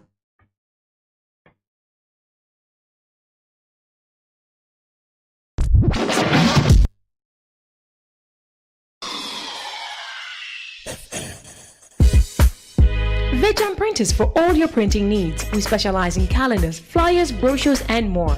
Call us today at 968-7506. That's 968-7506. Or visit us at 4 East Bloomsbury Road, off Hagley Park Road. Veg Printers, your best choice in printing.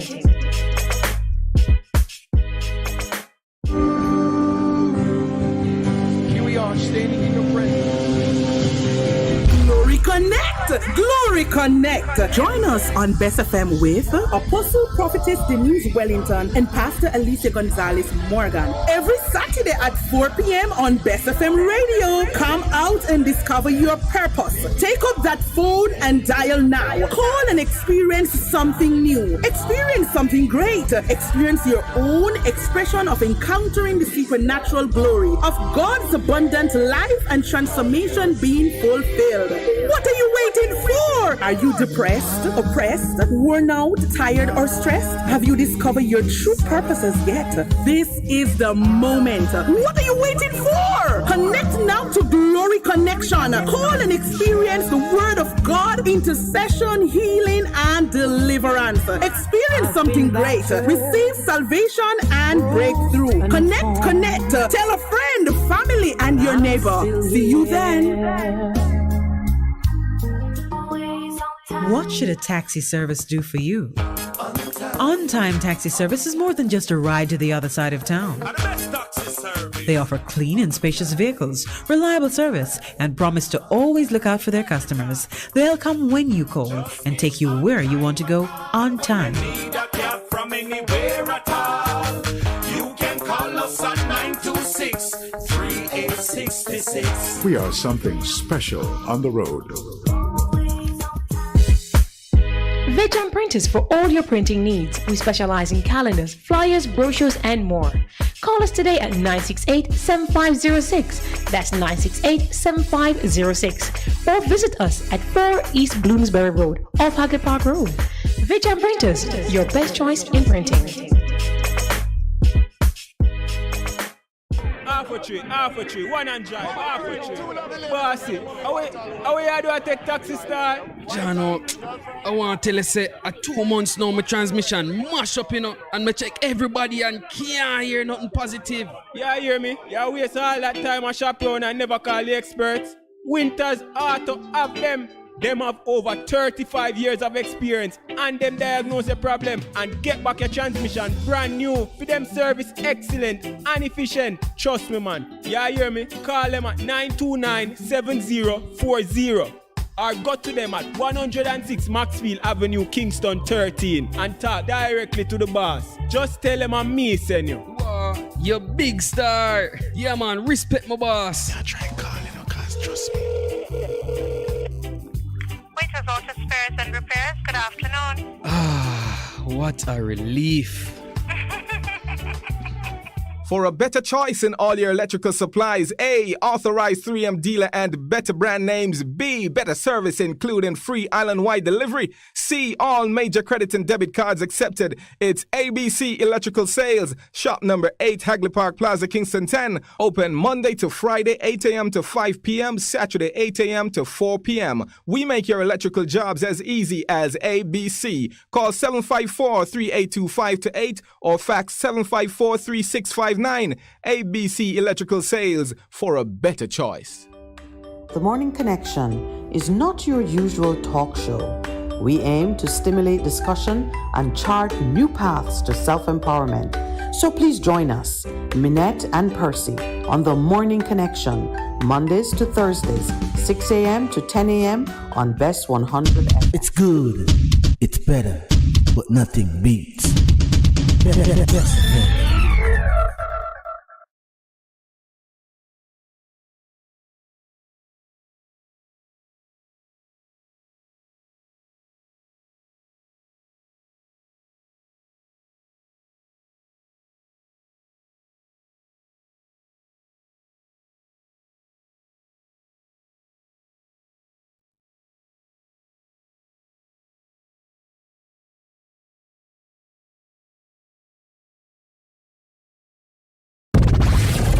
The station with the best music.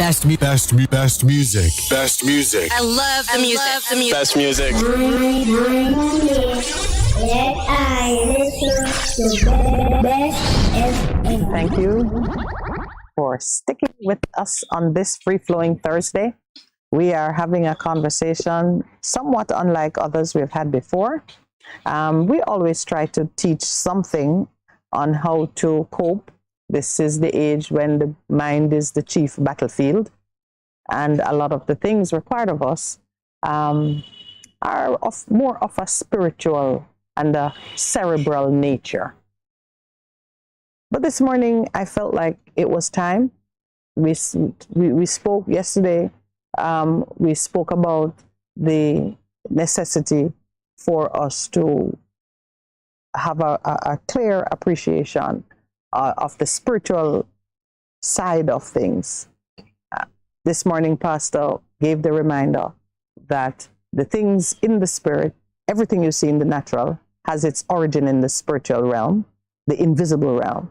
And the things there are the things of permanent and lasting of nature. Case in point, your body in this natural realm will grow old, will fall to the ground, die, and be planted or burnt, and it will not return. This same body, that's it. However, your spirit, which is very much the best part of yourself, does not die. Absolutely. So, I mean, that's like the easiest way for you to appreciate that what you see here, even if it is a building that has been around for centuries, will return to dust, either through the passage of time or the actions of men. Because we tear things down, we build them and we tear them down.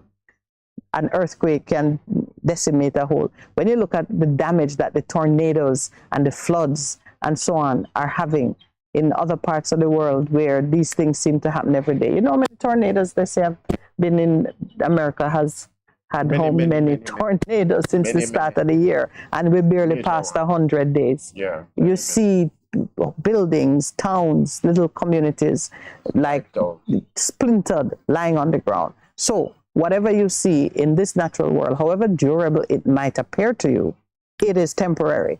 What is permanent is the unseen.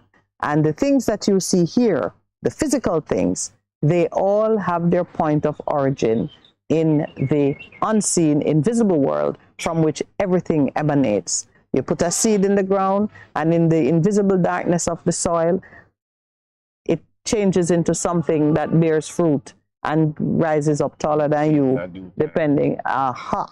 So that's just to emphasize how important it is that while you're here, fixed in the natural world, you develop a proper understanding and relationship with the spiritual world. So we say spiritual people do spiritual things. And this morning, we're taking you through a list of the spiritual things which spiritual people do to shift and change the trajectory of whatever is happening in their lives. Naturally, if you're having a good time, you don't want to change that. But there's a spiritual thing that you can do to keep it going. I can make it better. And make it better. And cause it to be generational, where your children can enjoy the abundance which you are creating and enjoying now. You know that as you speak about spiritual things, not spiritual people. Yes. You start with the baseline fact that all of us are spiritual beings. And there is a spiritual good and there is the evil. Because let us not fool ourselves, Those people who believe in the dark side, do you know that they fast and pray also? Of course. And tithe. That's what we were talking about just before the break. Oh, yes. It's good or evil. And so I have somebody related a conversation this is a pastor, relate to me secondhand. So he was going to a conference of pastors in a certain city in the States. And so he sits down and trying to get conversation, but he noticed that the person next to him is also praying. So he figures that Christian, what are you talking about? What you're accusing me of? I am praying to mash up your conference. So may the better man win. And this is where you have the clash of the altars. Yeah, the clash of the altars, the power versus the power. Yeah. Christian all the time. So I hope your altar won. No, they won because but you need to understand the environment that we are operating in. It's a serious. Yeah. And it's so, I tell you, it's ironic that the Satanists will say you superstitious and fool. And try to keep you away from doing your thing while they are busy doing double time, don't sleep, up all night. Yeah. We can barely make it for 1 hour of prayer. They do it, no man. And there are certain times that they do different things. Yeah. They understand it. And we need to understand it too. Yeah. So what have we gone through, Percy? Let's recap. We did altars. The biggest altar in the world, most powerful altar, is Golgotha. That's why we tell people, bring yourself into the family of Christ, because the altar on which he died, nothing speaks more powerfully than that. Then we looked at Holy Communion, and yes. So, it's so funny, like you can pattern yourself of the Christ. Whatever he did, you must know there's power in it. So you do it too. So you do it. You hear that he retreat into the wilderness to fast and pray. You go find a wilderness and fast and pray. But you must expect to be tested by the devil. Life pattern. Yeah. Early in the morning, he would withdraw. And he never allowed the pressure of wanting to prevent him from knowing, because he found that was foundational for him. So he did his fasting and prayer. I remember before he started the ministry in Matthew 4, he said, after he was anointed with the Spirit, he was led away to be tested. Yeah. And he came back out in the power after fasting and praying for 40 days. And that's when he was tempted. Preparation. So there's the fasting and praying, there's the prophetic word, because he used that a lot of times in terms of speaking.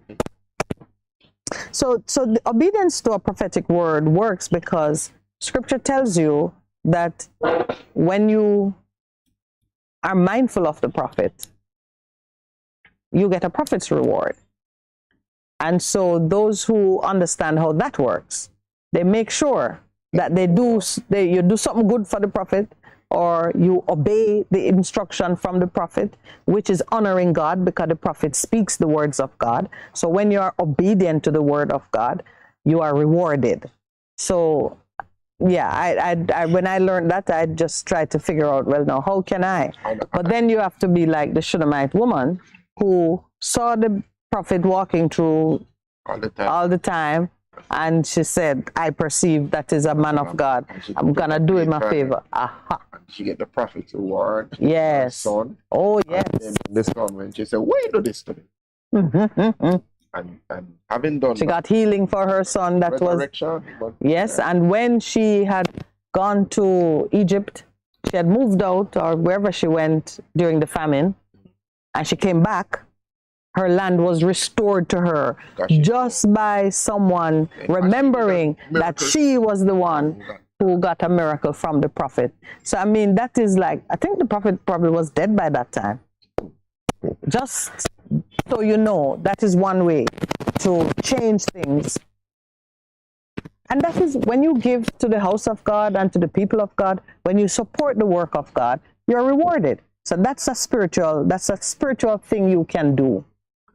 And you know, now I understand, like if you're from the country and you see your parents giving a gift to the pastor, making sure that the parsonage always have fresh fruits and vegetables and food and so on, they're not currying favor with the pastor.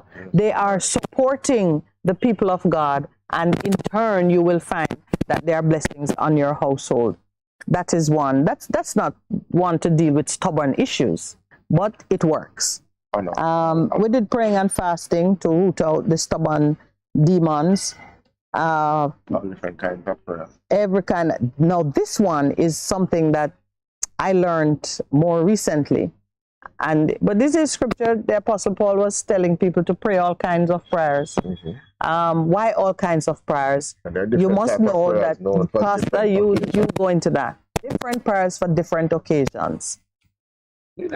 Warfare prayers. Some of the time you have to warfare. Yes. You know, war, you put on this armor of God, and you know it's war. And you use the word of God as a sword.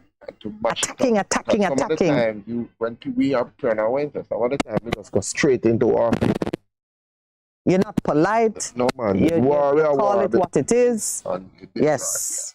And then there are the prayers of thanksgiving and gratitude. Yeah. So those are all part of it. And I was just reflecting on how my wife only prayed yesterday. When she hear that. When she hear that. She entered into thanksgiving. Acronym that we saw prayer: praise, repentance, acknowledgement, yield to the will of God. So that's how we So she used that is the model prayer. Yeah. You ask him. But I tell you, you ask him based on his word. It was a joke that we were making about people. What happened to me? I have to go pray to no time house. And Earl Brown seemed to know about it.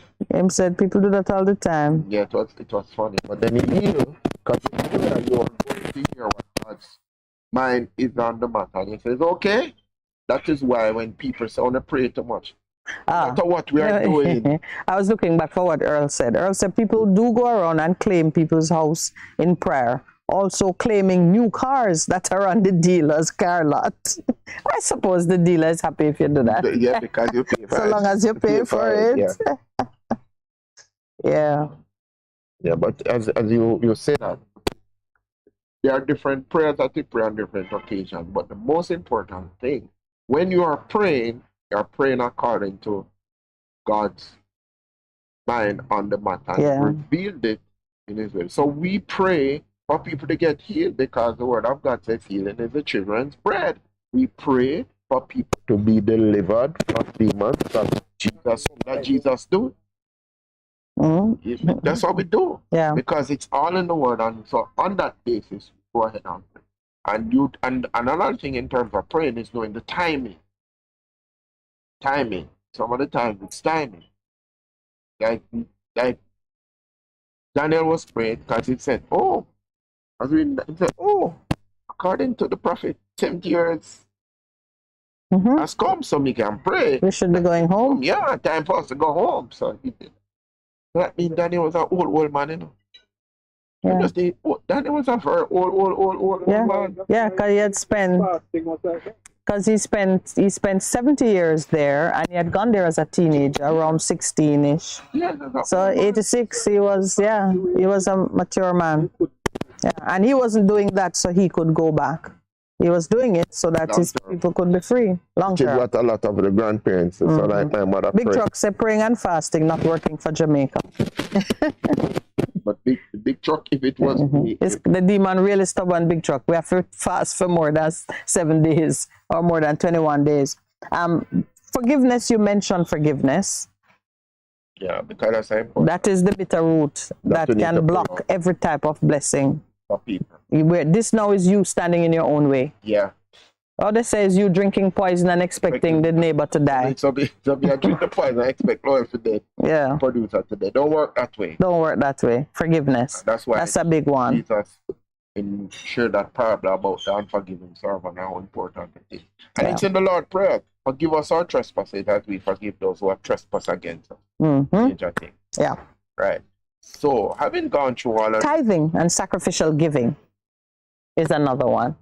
Which you just spoke about. Yeah, the sacrificial giving ties back to the altar. Because you don't just raise up an altar, you have to put something on it. The sacrifice has to be. I think many people give consideration to what is an appropriate sacrifice, because your sacrifice must be proportionate to what you're seeking to get.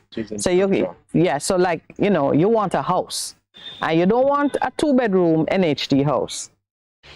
You want a PM type house with a wall that can be seen from space.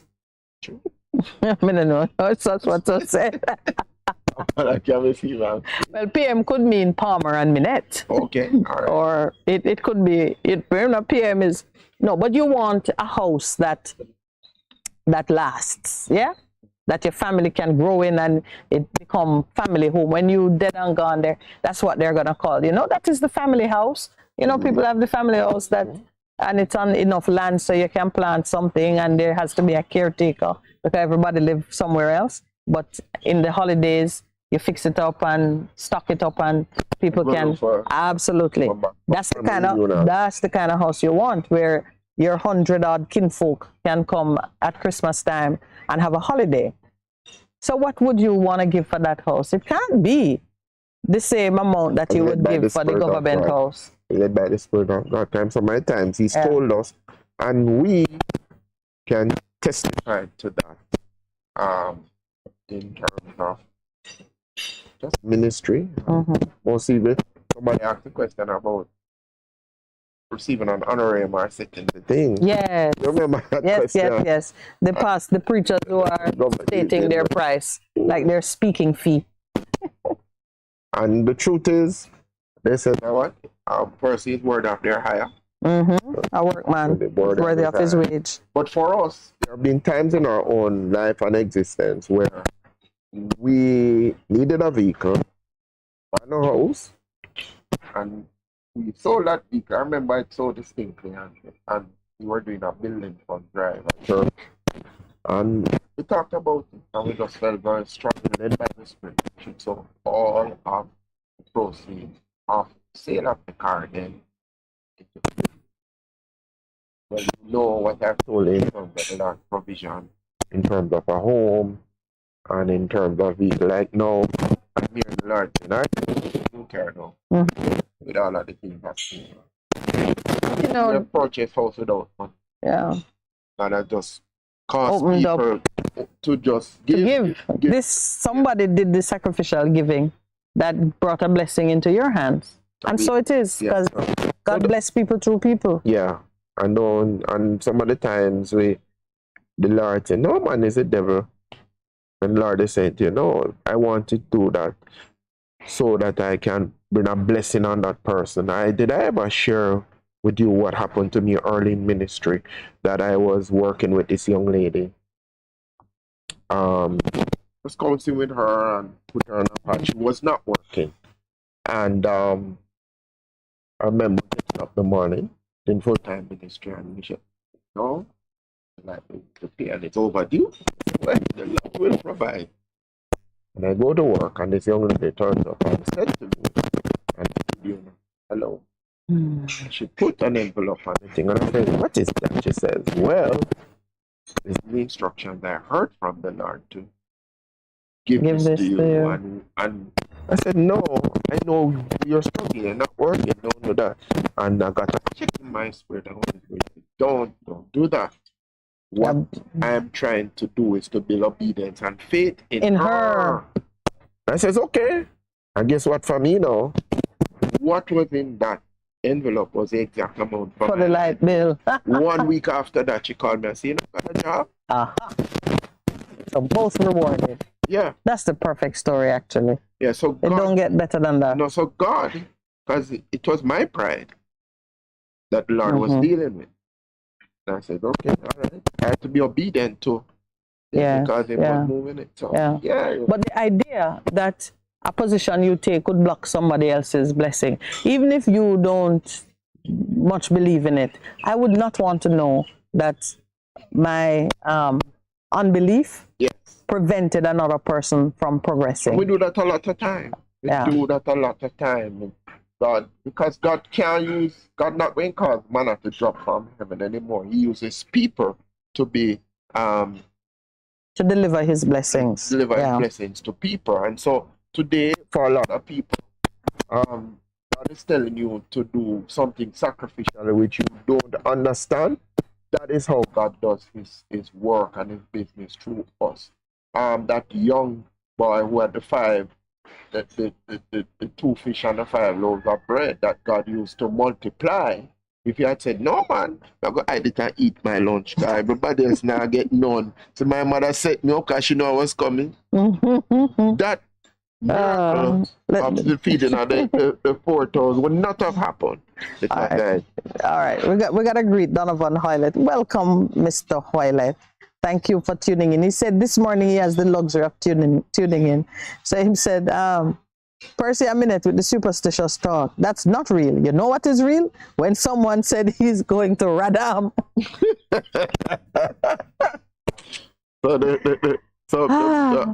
When he's going to Radam, the guy was selling the peanut and he brought into the thing. We are saying to you, Mr. Hoylett, I love that. No, he then said, I'm just playing. But when somebody says he's going to Radam, and then they repeat it on multiple broadcasts. Yeah. But, you know, Radam, no, but Radam is reaching him now, you know. He's being redeemed? No. I hope he's redeemed. No, but nobody here said. Yeah. What we see beginning to unfold, and I am transitioning to our headline now. Yes. When I see a senior, and I've been making that call, a senior member of government. No, the clergy. This one you're going to. Yeah. Stop what you're doing in terms of the Integrity Commission. And he's not just, he used to be of Jamaica, now he's Lord Bishop of the whole Caribbean. West Indies, yeah. Yes. I don't know why they're calling it the West Indies. We've long transitioned to the Caribbean. That is a colonial relic talking about. I need somebody who I know he has spoken. But when he's speaking about Integrity Commission, corruption, we need to talk about the election, to the local government election. That has not happened. We need to jump on the Prime Minister in terms of the declarations, the statutory declarations that remain outstanding. Right. But did you notice the theme of their conference, by the way? I give you the pleasure of announcing it. A renewed church for a time of critical social change. Isn't that something? Which is the same thing that the Baptists did. It was a similar theme like that. And the president of my university spoke about it. And these are the Anglicans. I mean, you know, but very traditional. Very traditional, but they also understand what it means in terms of this. Because they were, remember, they were state church, you know. Anyway, they need to drop the West Indies talk. You know why it's called the West Indies? Because they were looking for the other India. They're right. They thought the world ended with India. So India on the east and India on the west. So we can't find another route to go. So they need to stop that. That's colonial rubbish. Yeah, but he's raised it. Stop emasculating the IC, Integrity Commission. You take away the person's balls. Which is different from circumcising. Right. Make the note of circumcising is actually something better, but when you're emasculating something, taking away their They're cojones, but we don't really want to have all that sport talk. We'll go with testosterone. Yeah. They take away the fire. But that is important. So, SSL. Let me share Big Truck's comment with you first. Big Truck says, staying offended is like drinking poison and hoping it teaches someone else a lesson. That is the first major lesson, big truck.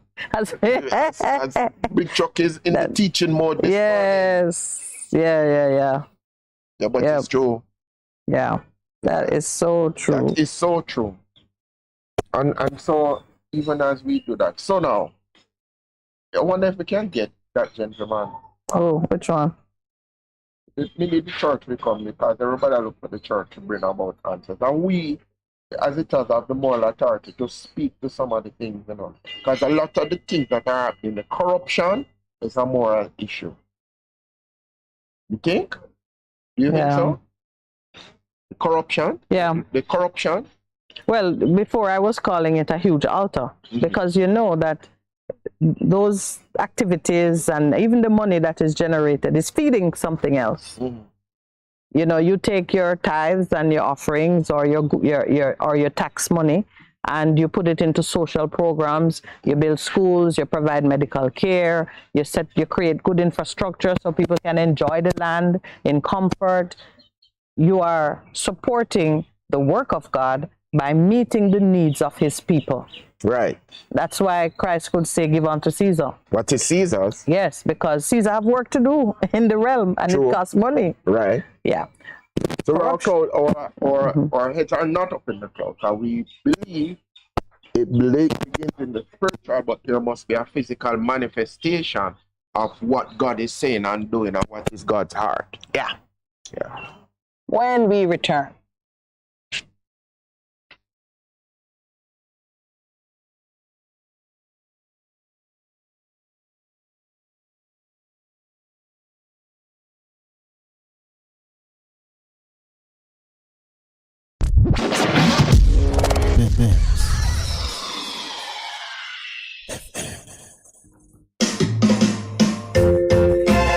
Having trouble getting parts for your Mazda? Maljam Auto Parts is your solution.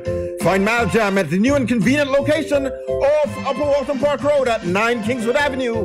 Maljam Auto Parts, with over 25 years experience, providing all Mazda parts, new and used. Call 923-4389 and 461-1786. Maljam Auto Parts, serving your Mazda needs.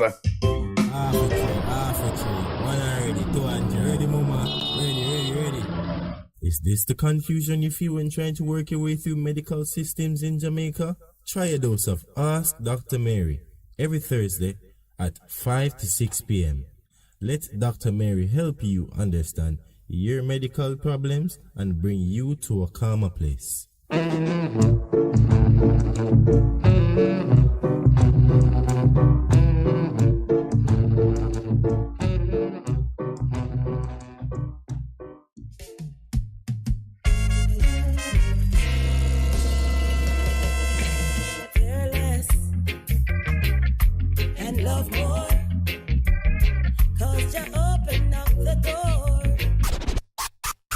Live, camera, volume. Live it up Fridays on Bess100 FM. 10 a.m. to 2 p.m. with I, Ibilion, each and every Friday. Giving you the better vibes, heard everywhere. Some things that watch me fly on Jamaica. Hey everybody, Apostle Prophetess Dr. Juliet Fagan here. I've got some good news for you. Many of you have asked and God has delivered. Guess what? Join me this and every Sunday. That's right, this and every Sunday evening, 7 p.m. until 8 p.m. Catch me right here on Bess100 FM. That's right. On Friend of a Wounded Heart, an extension of Vision Miracle Church of God. And so on behalf of Bishop Leroy, myself, and all the brethren of Vision Miracle Church of God, I'm looking forward to having you Sundays, 7 p.m. until 8 p.m. right here on Bess FM 100.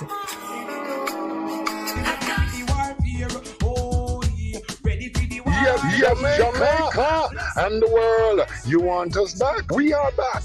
The True Deliverance Ministry, led by me, the prophet Mark Stewart, right here on Bess100 FM. This and every Thursday night from 9 p.m. to 12 midnight. Yes, it's War Room Thursday. Come on out and join us, each and every one, on Bess100 FM, 100.1, 357 and 9. Come on out. Come on out. Join me, the prophet, Reverend Mark Stewart, and of course, the boss shot, Apostle Marshall. Come for your healing, breakthrough, deliverance, the prayer, the miracle, the word, the testimony, and so much more. Yes, my friends, Bess100 FM, Bess100 FM, War Room Thursday, 9 p.m. to 12 midnight. Join us. We are going to lick it till it busts. Ready for the warfare. Ready for the warfare. Bess100 FM is the authentic voice of Jamaica, promoting your prosperity with better vibes and better music. Let us promote your goods and services for you. Advertise with us. For more information, call our office at 876-276-8935. That's 276-8935. The Morning Connection is not your usual talk show. We aim to stimulate discussion and chart new paths to self-empowerment. So please join us, Minett and Percy, on The Morning Connection, Mondays to Thursdays, 6 a.m. to 10 a.m. on Bess100. It's good, it's better, but nothing beats.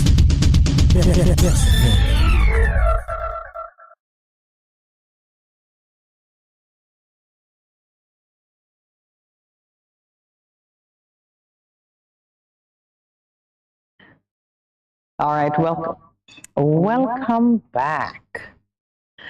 You know, what I love about Thursdays, aside from the nice sunshine and being outdoors, is that it gives us an opportunity to just speak freely and share from the heart. We're not responding as much to what the callers want to discuss and so on. It gives us an opportunity because this program is of importance to me in that way, that we have the opportunity to maybe influence the thinking and the attitudes of some of our listeners. And on that note, I just want to acknowledge the presence of some long-standing Bess FM listeners on this program. I mean, Conrad described it as his home station. Okay. And that's wonderful because any form of loyalty or faithfulness, it speaks a lot to the integrity of the persons. And I see that some people are still very much missing Jerry Small, and I feel for you. I know what it is like to be accustomed to something and it's taken from you and you probably don't even understand why. And it's not so much for me to even explain why or go into the details of it. Suffice it to say, in my short time at Bess FM, I have seen a great deal of interest in keeping the listeners comfortable with, choice of music, choice of conversation, and a certain diversity of programs, which shows that you respect and you honor the freedom of speech and freedom of conscience. So I know that Jerry Small not being on air at this time, the station would not have cut off the nose to spite the face, or as Big Truck say, drink poison and expect the other man to die. So change happens all around, and Lord, I wish we could be more gracious and graceful in how we deal with change. Still, I do appreciate the fact that those who in the diaspora who listen to the programs and who support Bess FM, that they are so loyal. Yeah. They are so loyal. I know that the management and ownership of the station really appreciate it. Some of us set out and we say, if one person is listening to us, we feel that that is the one who's going to take the word to 1 million people. Sure. So when you see the one person, you say, Lord, I thank you for the 1,001 persons who have tuned in, because in them you see what they bring. I know that our program is somewhat different. And I celebrate the fact that it's different because we don't all need to be doing the same thing.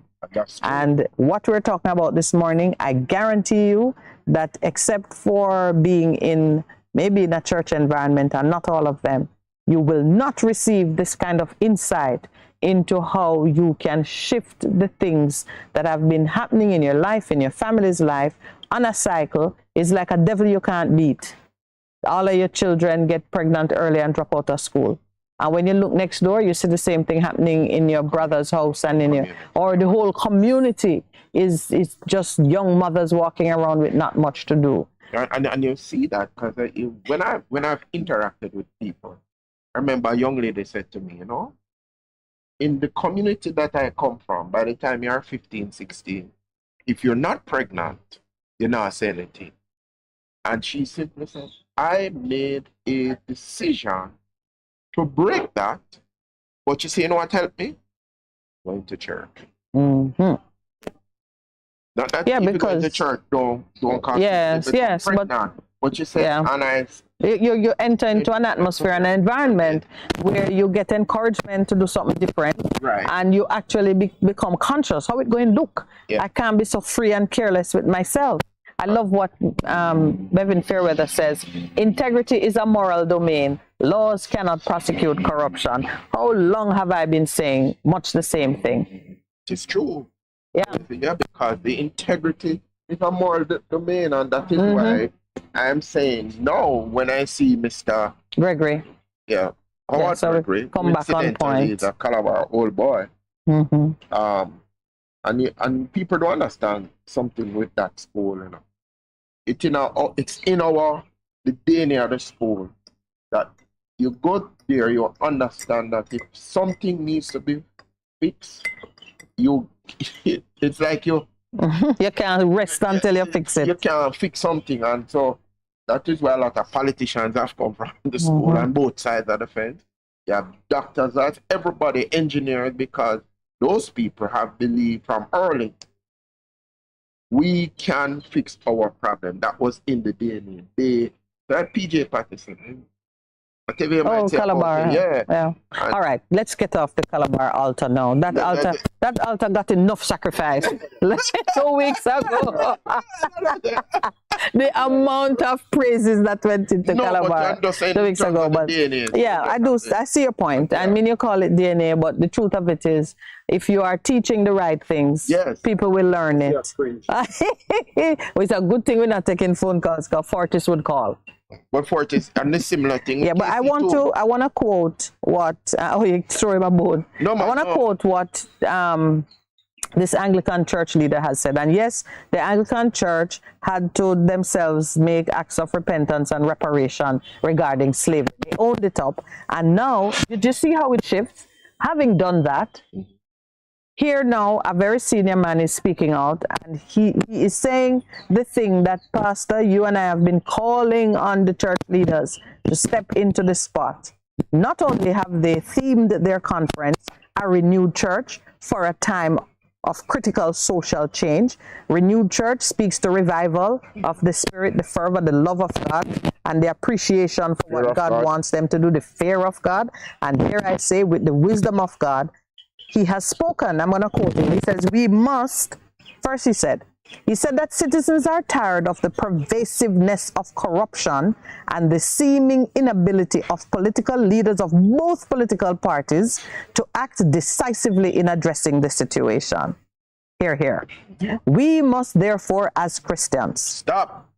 We must therefore as Christians stop playing around with party politics and demand of our politicians that the Integrity Commission be allowed to do its work and not be an instrument for the protection of vested interests and the status quo, he said during his synod charge. Now, what's interesting is that I was in Parliament saying the Integrity Commission is weaponized to handle political warfare. And they almost threw me out. Both sides. No, what are you talking about? I will not forget the reaction to that. Well, here's a churchman saying, stop using it. Yes. More need to come out. Yes. So, of course, we are grateful and happy to see this kind of thing happening from church leaders speaking out, and then hopefully they are offering counseling and advice to the members of their flock who are in positions of influence. So that's something of which we celebrate that. Another front page headline is jury quandary. Now we've been talking about the administration of justice. It's the major thing in this country. We want justice. That's the cry from the bottom of everybody's heart. We want justice, and it is at the heart of God. Yep. Throne built upon righteousness and justice. So we want justice, because in our DNA. Now, we know that the Chief Justice has expressed his view that we could do away with jury trials. But doing away with jury trials at a time when people already feel disconnected and alienated from the systems that maintain order in this country can only make that alienation and disaffection worse. So the Chief Justice, sitting there in wherever he sits, in his chambers, can make that suggestion for the ease and convenience of the court because he wants to be efficient. But we can never put the efficiency of his court above the interest of the people to be involved in the administration of justice. What do you say, JP? Justice of the peace? No, I can't do that. Let me understand is a special dilemma that he faces. And so what we need to do, we go to the core of the problem. So there is a juror shortage, and rightly so, because why participate in a system that is not giving you the justice that you desire? Because that's another thing that people might be saying. We're not going to waste my time. Yeah, it's a waste of time. You take time away from your work. You're not compensated in any way that it achieves any practical result. Can we get bus fare? Can we buy a patty? Hello, we talk about joke and a patty. Them take that in a car if you get buy a patty. You know how much patty is now? $280. Yes, and if you want one with cheese, yeah. That unmeltable cheese. You know, they use that burger nomics. No, they should have patinomics. Oh. Because that will reflect what is the reality of people sending their children to school. I remember with Dave and him said $500 and he would get a patty and a decent drink. Bread and a decent drink. Can't do that anymore. You can't go to school with that anymore. Percy, I want to quote some numbers to you. Go ahead. The home circuit for the corporate area reopened on Wednesday for the Easter term. They had a total of 760 cases listed. But according to the Court Administration Division, only 23 potential jurors turned up. A total of 35 jurors are required if all the courtrooms were to hear a trial involving a single accused person. So if they were to run 5 trials, they would need to have at least 35 jurors in the courtroom. But you need a bigger pool so you can get down. So you can get down to your 35. Hold on a second. Let me see. So the numbers is you start with 35, and then you can say reject. Right, and have your standby. How much is that? 10? Typically 7 people. Okay. So you start with 35. And they won't end up with 35 because they have 5 courts. So it's okay. But to get to that 35, you need a pool large enough for the different for the rejections and the standby and they got 23. So they didn't even get enough. Let's say nobody rejected a juror. They don't have enough for 5 courtrooms. For the 5 courtrooms in the court. People turn up and so the DPP is calling for an overhaul of the exempted persons from the list because there are a number of persons who can't serve.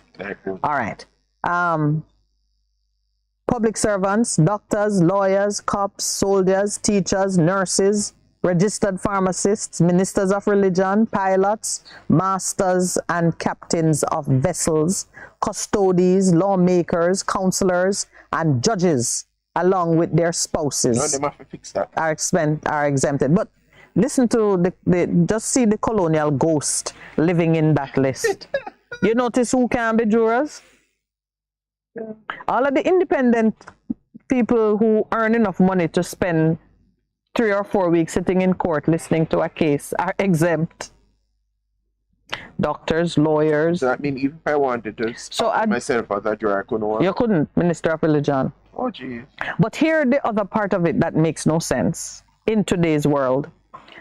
This kind of law 40 years ago, only expected to find poor people as accused or defendants. So the jury of your peers, because remember, it is a jury of your peers. The lawyer is not your peer. The doctor is not your peer. So you can tell by the exempted list who they expect to be sitting in the dock. I can't fix that now, man. Easily, but just hear me, Justice Chuck. Minister Chuck says, don't need to do that. It's the TRN database that you need to go to. You remember he had this argument that they're taking from too small a pool. They should just go from the TRN database instead of, I think they use the voters list. No, but if you exempt, because that's a significant amount of people. Because if you don't have, you can't have public servants. But no, that's a major thing. Yeah, public servants. Because the government no one let go their people to go sit down in court for 3 weeks. Public service is like 60 or so. Yeah, 66 or something like that. Man. Really? Yeah, it should change. Justice Minister Delroy Chuck has poured cold water on a suggestion that the law be amended to widen the pool of citizens available for jury duty. But then, if you have people like this who could understand. Yes. Look at it now. I know you're seeing a jury. Jury of your peers. Yeah. So if you're on trial, you have no peer in the jury pool. They're looking for farmers and itinerant workers, and I mean, I'm not saying that's no, but I know. If you think of 40 years ago what black people were doing, who they were expecting to catch in their net and have as a defendant. But 40 years? 40 years ago. 40, that's 1980. Schedule A of the Jury Act came into effect over 40 years ago. That's 1983. Yeah. It's not so long ago. We were alive enough, right? Well, we go to university then, yeah. Yeah, but they never expect us. Maybe they didn't expect us to ever commit crimes.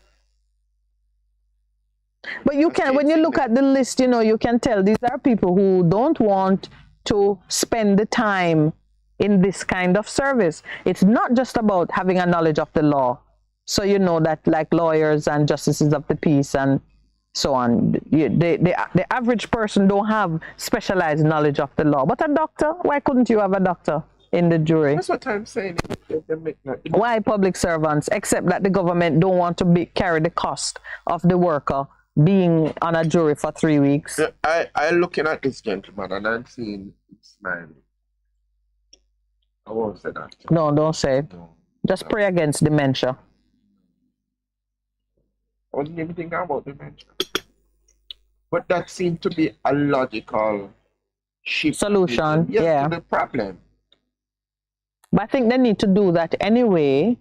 They need to do it because the face of Jamaica has changed substantially. Yeah. And the jury of your peers must be one that broadly represents all the people who are passing through the courts. They go to court now. They are. But it has been this justice minister won't do it, but I suspect that another justice minister under another administration would be far more sensible. What is this now? What in the minister information? Now, I think there's also been a call from church community to treat more fairly with the welfare issues of security guards. Security guards have become like the proxy security force in this country. Correct. There are more of them than there are policemen. Yeah. And the government itself relies on them heavily to secure lots of the government offices. And you go to some places, like if you go to the bank or some of those near finance places, the security guard is like a member of the staff. They are. They know enough to give you assistance if you look confused. They seem to get some level of customer service training. So they are, they're polite and engaging and very helpful. They're very helpful, man. And they get paid like slaves. Government being one of the chief offenders. Now it is known that they are not getting an easy treatment with regards to their salary and other benefits. So much so that the industry is under threat. Earlier, Beryllium said several of their people hadn't shown up. So you know, so you can't get no money out of the machine. So you know, they are the ones moving the money. Not only they have to try and stay alive from those who want to take the money, but now your employer is giving you, whoa, I tell you. About you. Yeah. And I was gonna say something.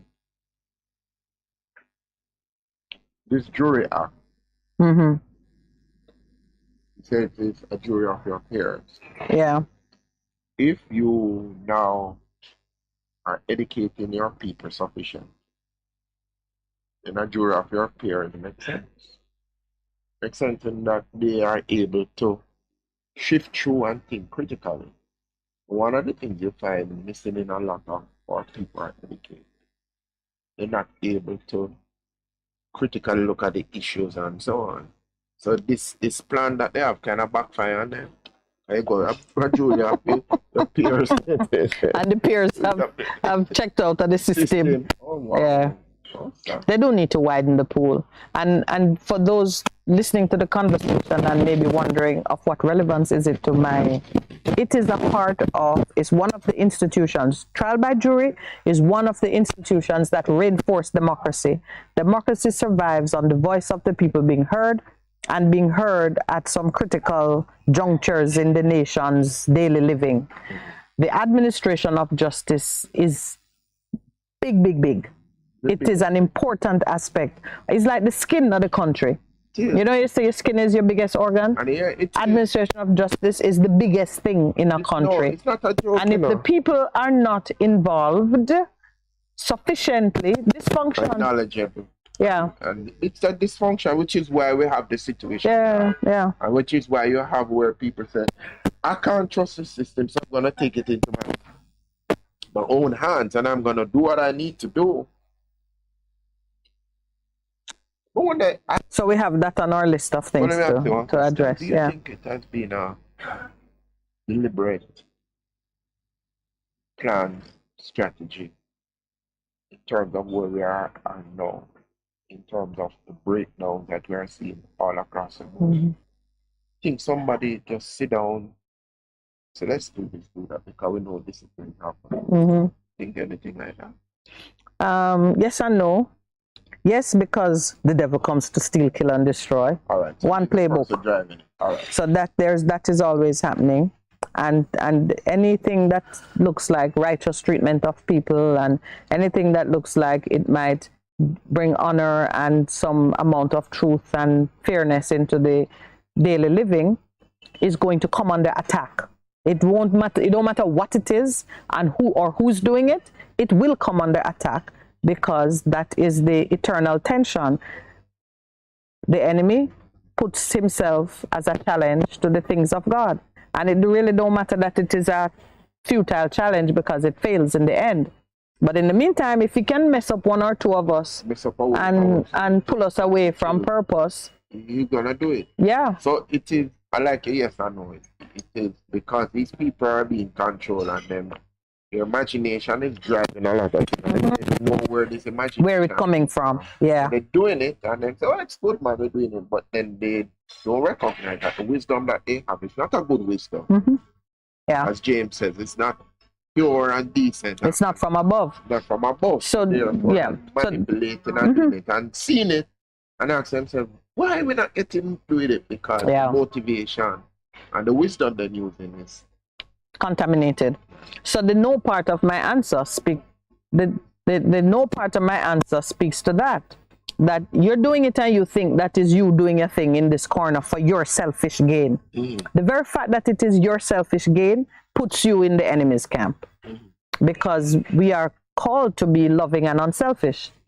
And when we're testing the wisdom that is of God, you test it against certain things. If it's based in malice and selfishness and anger and, lies. Yeah. You know right away that is not the wisdom that comes from above. But while you're there doing it, you're not even considering that the next man is doing a similar thing or another one. You don't realize that you're part of something that is being orchestrated in the spiritual realm above your head. So it comes down to when we here now talk about, when we try to teach personal empowerment, educate yourself on certain matters, be knowledgeable and decisive, intentional in your decision making. Understand when you say love, one love, even when we say one love, what are we really talking about? So when we advocate that, you don't have to be part of a club or a church to have impact. You just there making decisions in a certain way in your own life will have impact on your own circumstances, and your children and those who are looking at you as a role model will benefit from the decisions that you make. It's 9:30. We'll take the break and then you can show me what you have there.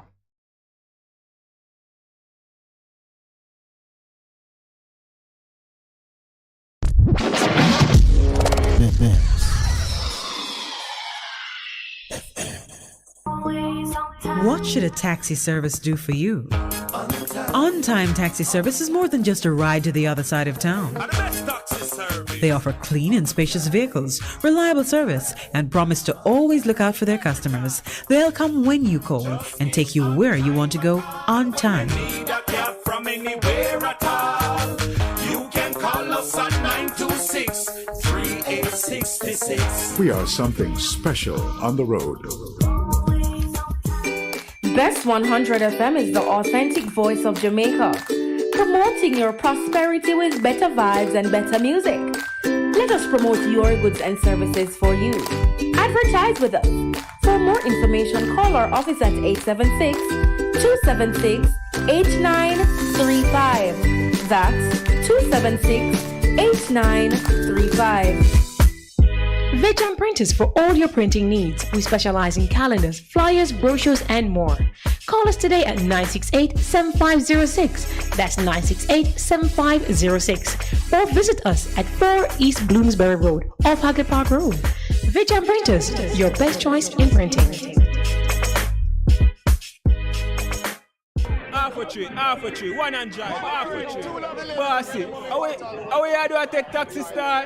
Jano, I want to tell you, say, 2 months now, my transmission mash up, and I check everybody and can't hear nothing positive. Yeah, hear me? Yeah, waste all that time I shop around and never call the experts. Winters Auto have them. Them have over 35 years of experience and them diagnose the problem and get back your transmission brand new. For them service excellent and efficient. Trust me, man. Yeah, hear me? Call them at 929-7040 or go to them at 106 Maxfield Avenue, Kingston 13 and talk directly to the boss. Just tell them I'm me, send you. Wow, you big star. Yeah, man, respect my boss. Yeah, try calling her, cause trust me. Waiters Auto Spares and Repairs, good afternoon. Ah, what a relief.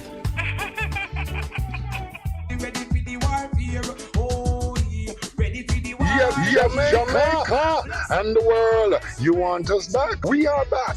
The True Deliverance Ministry, led by me, the prophet Mark Stewart, right here on Bess100 FM. This and every Thursday night from 9 p.m. to 12 midnight. Yes, it's War Room Thursday. Come on out and join us, each and every one, on Bess100 FM, 100.1, 357 and 9. Come on out. Join me, the prophet, Reverend Mark Stewart, and of course, the boss shot, Apostle Marshall. Come for your healing, breakthrough, deliverance, the prayer, the miracle, the word, the testimony, and so much more. Yes, my friends, Bess100 FM, War Room Thursday, 9 p.m. to 12 midnight. Join us. We are going to lick it till the boss.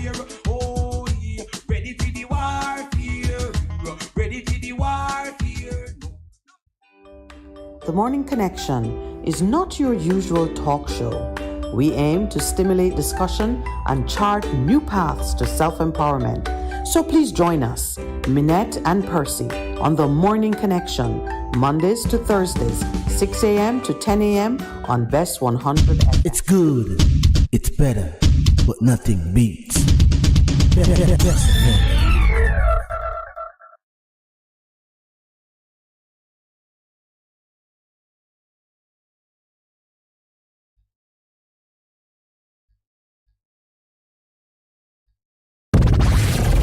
The station with the best music. Best music. I love the music. Best music. Let I listen to Bess FM.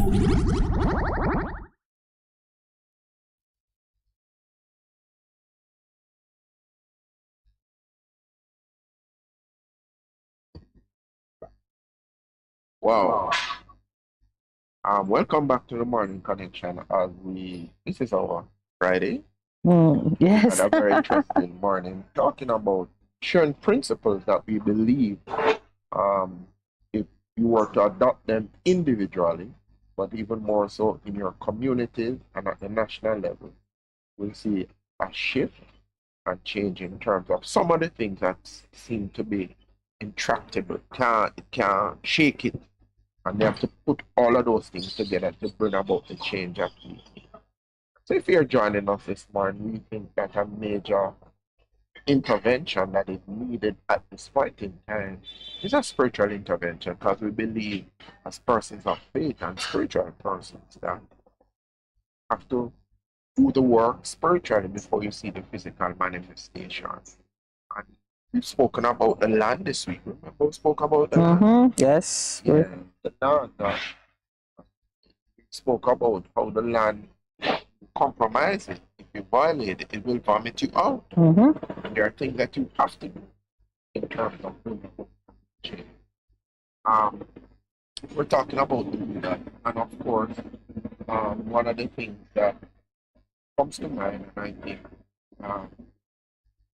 Howard Gregory was the Archbishop of the Caribbean. Yes, we rename it for them. Archbishop of the Caribbean has come out very strongly in terms of his address at the Anglican Synod. He said, "No, man, leave the Integrity Commission to do its work." To do its work. And then he says, as Christians, we now need to stand up and begin. Stop playing party politics with the important business. Yeah. Because the erosion that widespread corruption brings, because it's insidious, that's the word. Pervasive, it says the pervasiveness of it. It's insidious too. It's destructive. And before we went on the break, I was just looking at this instructions from the good manual.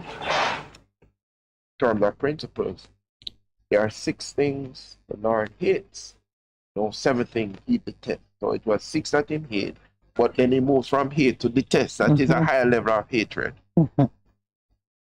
Haughty eye, lying tongue, hands that kill the innocent, a heart that plots evil, feet that race to do wrong, a false witness, pours out lies, a person who sows discord in a family. And that is according to the New Living Translation. And the question you ask yourself is, against this standard, where are you falling? Are there things that you need to, as we said, consider your ways? Yeah, consider your way, being prayer and fasting about. Yes. That you can cut. Are there altars that you have set up in your own life that those things are? They have an altar, you just tell lie. You know, people who just tell lie without any provocation or apparent cause. They just tell lie. Yeah, you don't even see what benefit it brings to them. There are some people who believe that if they tell the truth, they are leaving themselves weak and vulnerable. Yeah. So it's a kind of misdirection, which is quite appropriate in warfare times. And if you're a spy, but in ordinary everyday going, you can't take a man's word. If not really want you know where him live, people who will just give you a wrong number, a wrong address. Part of the issue with the jury, the difficulty with the jury shortage is the minister says it's because they're using the electoral list and 70% of the address on the electoral list are wrong. So they can't serve notices. I mean it wrong. The justice minister says 70% of the addresses on the electoral list are incorrect. So they know that? Yes, he knows. And verify. So that means that people are voting a place that they're not supposed to. Yeah, but here what happened. Remember now, you know, that some people are registered in a voting district, let's say, but they live somewhere else and they go home to vote, depending on the constituency and where you want to keep your vote. Or you move. You remind me. You move, yeah. They got people, put them in Bess100, register them in a division. And shift the result. Yes. So the justice minister is saying it's a confession. That exists. The confession they're making. Well, it's his truth telling, because to say confession might say he is partly responsible for it. As part of a government, every time you do the voters list, you really should seek to fix it. But he's saying this is the reality. People are registered to vote in places where they don't live. No. And you can't use that list for your jury pool. He says use the TRN list. But he's right about that still. Yeah, they don't. You should use the most current list, the list that is updated most frequently. Because the electoral list is done every, how many years? 4 years, maybe? So whatever the time span is, your TRN getting new people on it, 18-year-old as you turn 18, as you become an adult and you get a TRN. So new people are being added constantly to the TRN list. And maybe even as when people die, and maybe the dead people are purged from the TRN list faster than the electoral list that seem to hold on to them so dead people can vote. Yeah, because he heard that. You see, so yeah, but that's the importance of truth. Even in your documentation and your record keeping, seek to be honest and truthful about it. The minister made the point that he thinks they are using they are using the electoral list. 70% of the addresses on it are wrong, and therefore 70%. So you're not able to serve your notices and get a true response from the small pool that is there. Oh man, that's serious. Going with the TRN is not better. even 30. No, sir, 70%. Him say 70%. There's an interesting point being pursued in one of the parliamentary subcommittees reviewing the Cybercrimes Act. Member of Parliament Julian Robinson has put forward a suggestion that persons who upload graphic images of violence, yes, that the act should be amended or should allow them to be charged with some kind of offense for putting up disturbing and gory material on the internet. Bit of an issue there. Yes, it's a bit of an issue, and it goes back to even the point that Fairweather made, that things that are in the moral domain can be policed with legislation. Right. But what's gory to one person is of medical curiosity to another. So freedom of expression is tied up in all these things. You cannot be using criminal instruments or censorship strategies to acculture a people into being more discerning and restrained and being more, because the point he makes is not that there's anything about it that's illegal per se. The point he makes that it causes distress to persons who view it and persons who are related to the victims. Yeah. That's a good point. But that's not like trying to legislate or mandate taste. How do you deal with it? Other places have a policy against it and they take it down. You just take it down. All it requires is an effort to take it down. And the police themselves use social media posts to track crime. So you don't really want to. You don't want to be policing it so hard that where it becomes useful to you, that door closed. But take it down. And I, for one, it's one of the things too. If somebody sends me something which is inappropriate, I am quick to delete it and to tell them, please don't send that around. It is not respectful to whomever is affected.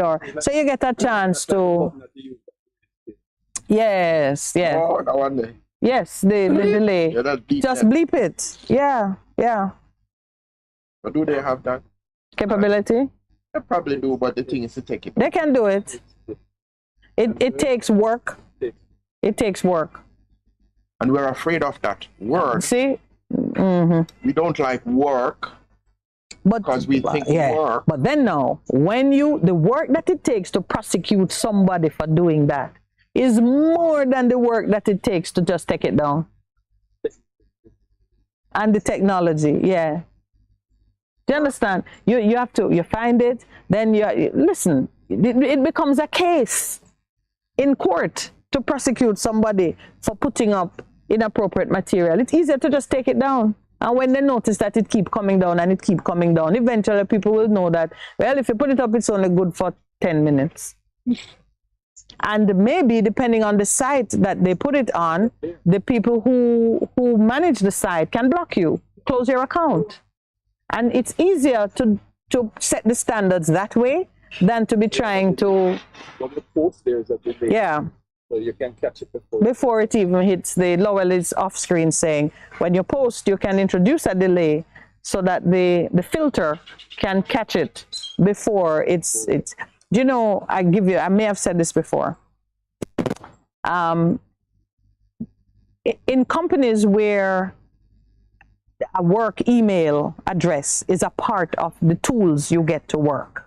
Correct. The server that is owned, managed by the IT administrator in the business has various filters on it, and the filters are set to look for certain words, certain sites. So while you're at work, and if you at work using the company computers to do various things, and you're listening to me, just know that a good company has someone whose job it is to manage blocking workers who are going on porn sites, who are gambling. Yeah. So there are filters, and sometimes maybe they will let a thing or two through to see where you're going. And if you're busy searching how to hack into the bank, or how to hack into or how to build a bomb, and if you're a pedophile downloading pictures of small children, get people into trouble these days. Just know that I think these days maybe there are some places that just watch it and make a note. So when the police call, they say, well, you know, or they send it to the police and say, keep an eye on Percy. Yes, yeah. So I had a contract with a company in Trinidad, and the person's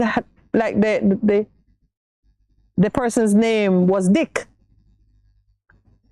So I kept sending my dear Dick letters and can't get no response. Not a single email was going through. I did not know that their filter had the word Dick in a category that was not allowed. I had the man name, you know, and he was in the IT department too. Dear Dick. I don't know what. To this day, I'm saying, but that's his name. Why haven't they? You should have put Dear Dick and put in surname. Maybe I should have just called him Richard. No, but how it depends on how it's searched. You know, I don't remember, but I just remember when I inquired, why aren't you getting my emails?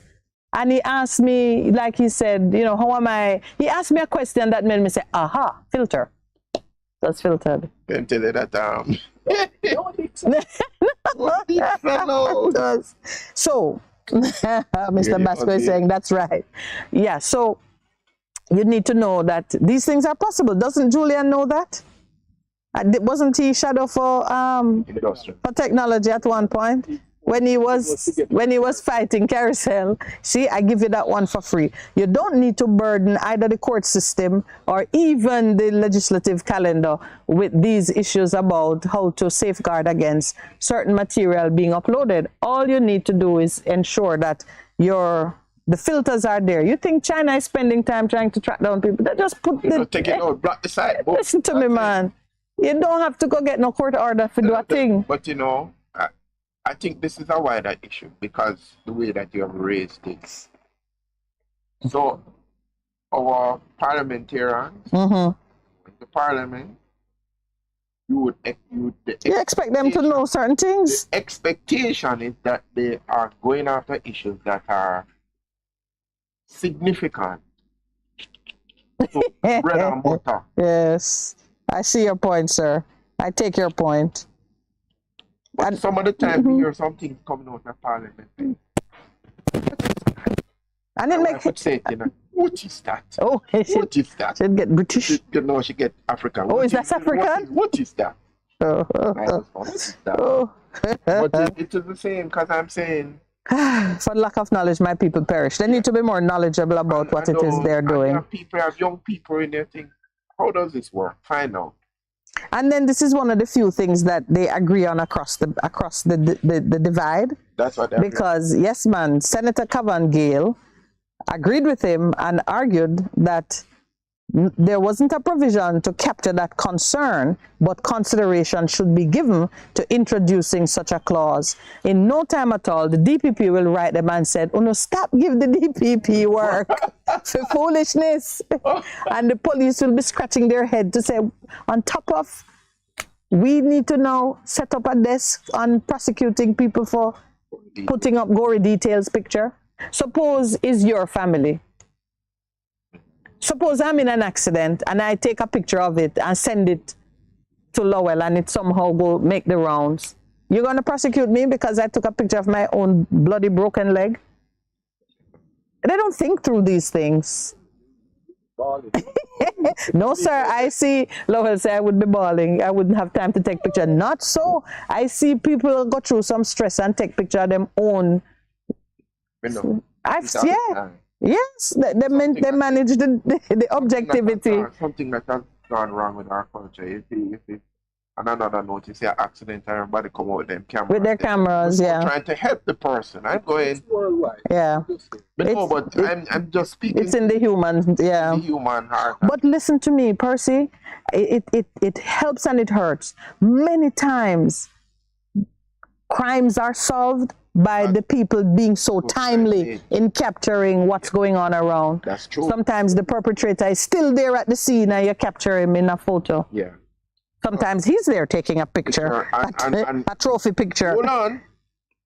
The Louisville thing was happening in real time, the killing. Oh, yes, because there's live streaming. Yeah. There you go. So let me tell you, this business of freedom of expression, you don't. All right, Conrad, we hear you. Me can't read it out loud, but the word dunce is involved in government. Sometimes you touch on an issue and you don't realize that you're getting into a freedom of expression issue, and we have to be very careful when we're making these assessments that we don't go overboard and find that, because once you begin to carve out notches in people's freedom, before you know it, we're back on the plantation. Hello, it is happening around. Yeah, it's happened. Yeah, it's happened and it continues. So you have to fight against it. I saw Maurice Tomlinson making the complaint in the papers yesterday that he has had to give up his Privy Council appeal because it's too expensive, and what he is fighting for, while some persons may think that the subject matter don't require that effort, it was a freedom of expression argument he was making.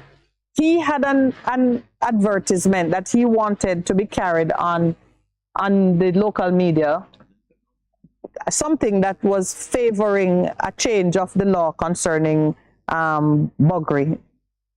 So he apparently had an advertisement that would, bring some support to his cause, and both CVM and TVJ refused to carry it. And at the highest level here, the Court of Appeal said, balancing his right to speak freely against the media house's right to speak freely from their position, he lost. But it is the morality of the issue aside, it's a freedom of expression point. He'd have to go build his own website and put out his own material. Yeah, but the two issues merged in that one, accessibility to the court, which is a governance and administration of justice issue, and the freedom of expression, which is, I want to say something unpopular. Is it that I have no place to say it? Who protects the man with the small voice? If the tables turned and suppose he wanted to speak about religion, but say he wanted to speak about Christianity and is a Muslim station, and they refuse it, the balancing of the thing. Yeah. So Julian has a good point in terms of people having the sensitivity to choose wisely what they post, but making it a matter of law for them to not do it, he has to be careful. There are too many different ways to manage it. That you can do without legislating. Yeah, that you can do. Yeah. But, as it's time to wrap up. Wow. It's been a wonderful week. It's been a wonderful week for me. Morning, Taki, even as we start to say goodbye. Victory. Victory? Victory. Yeah, victory. Victory for all of us in every situation. That's the blessing with which we're leaving the crew this morning. Victory. Yes. We are victorious. We're declaring it. For every situation. And we started this week, and you are pointed to it, that a lot of the things we're seeing happening, and people mock us and make fun of it, they are spiritual in nature. And if you want a solution, if something is spiritual in nature, you have to go back to where it is. Not true? Yes. Yeah. So. All right. On that note, may we thank you, one and all, for tuning in, for following the conversation. Free-flowing Thursdays can be challenging for some people who love the phone calls. I do miss the phone calls myself, but I treasure the opportunity to talk through some issues with Pastor and to go deeper on some of the things that are close to our hearts. So thank you all for being a part of the show. To those on air, those online, back at the studio, to the engineer who kept us going for the morning, and Mr. Producer, thank you so much. Had a few challenges this morning, but we have survived. Percy, thank you very much, my brother. Have a good weekend, everyone. Will do. Walk good, and as Taki said, don't walk it too. Yeah.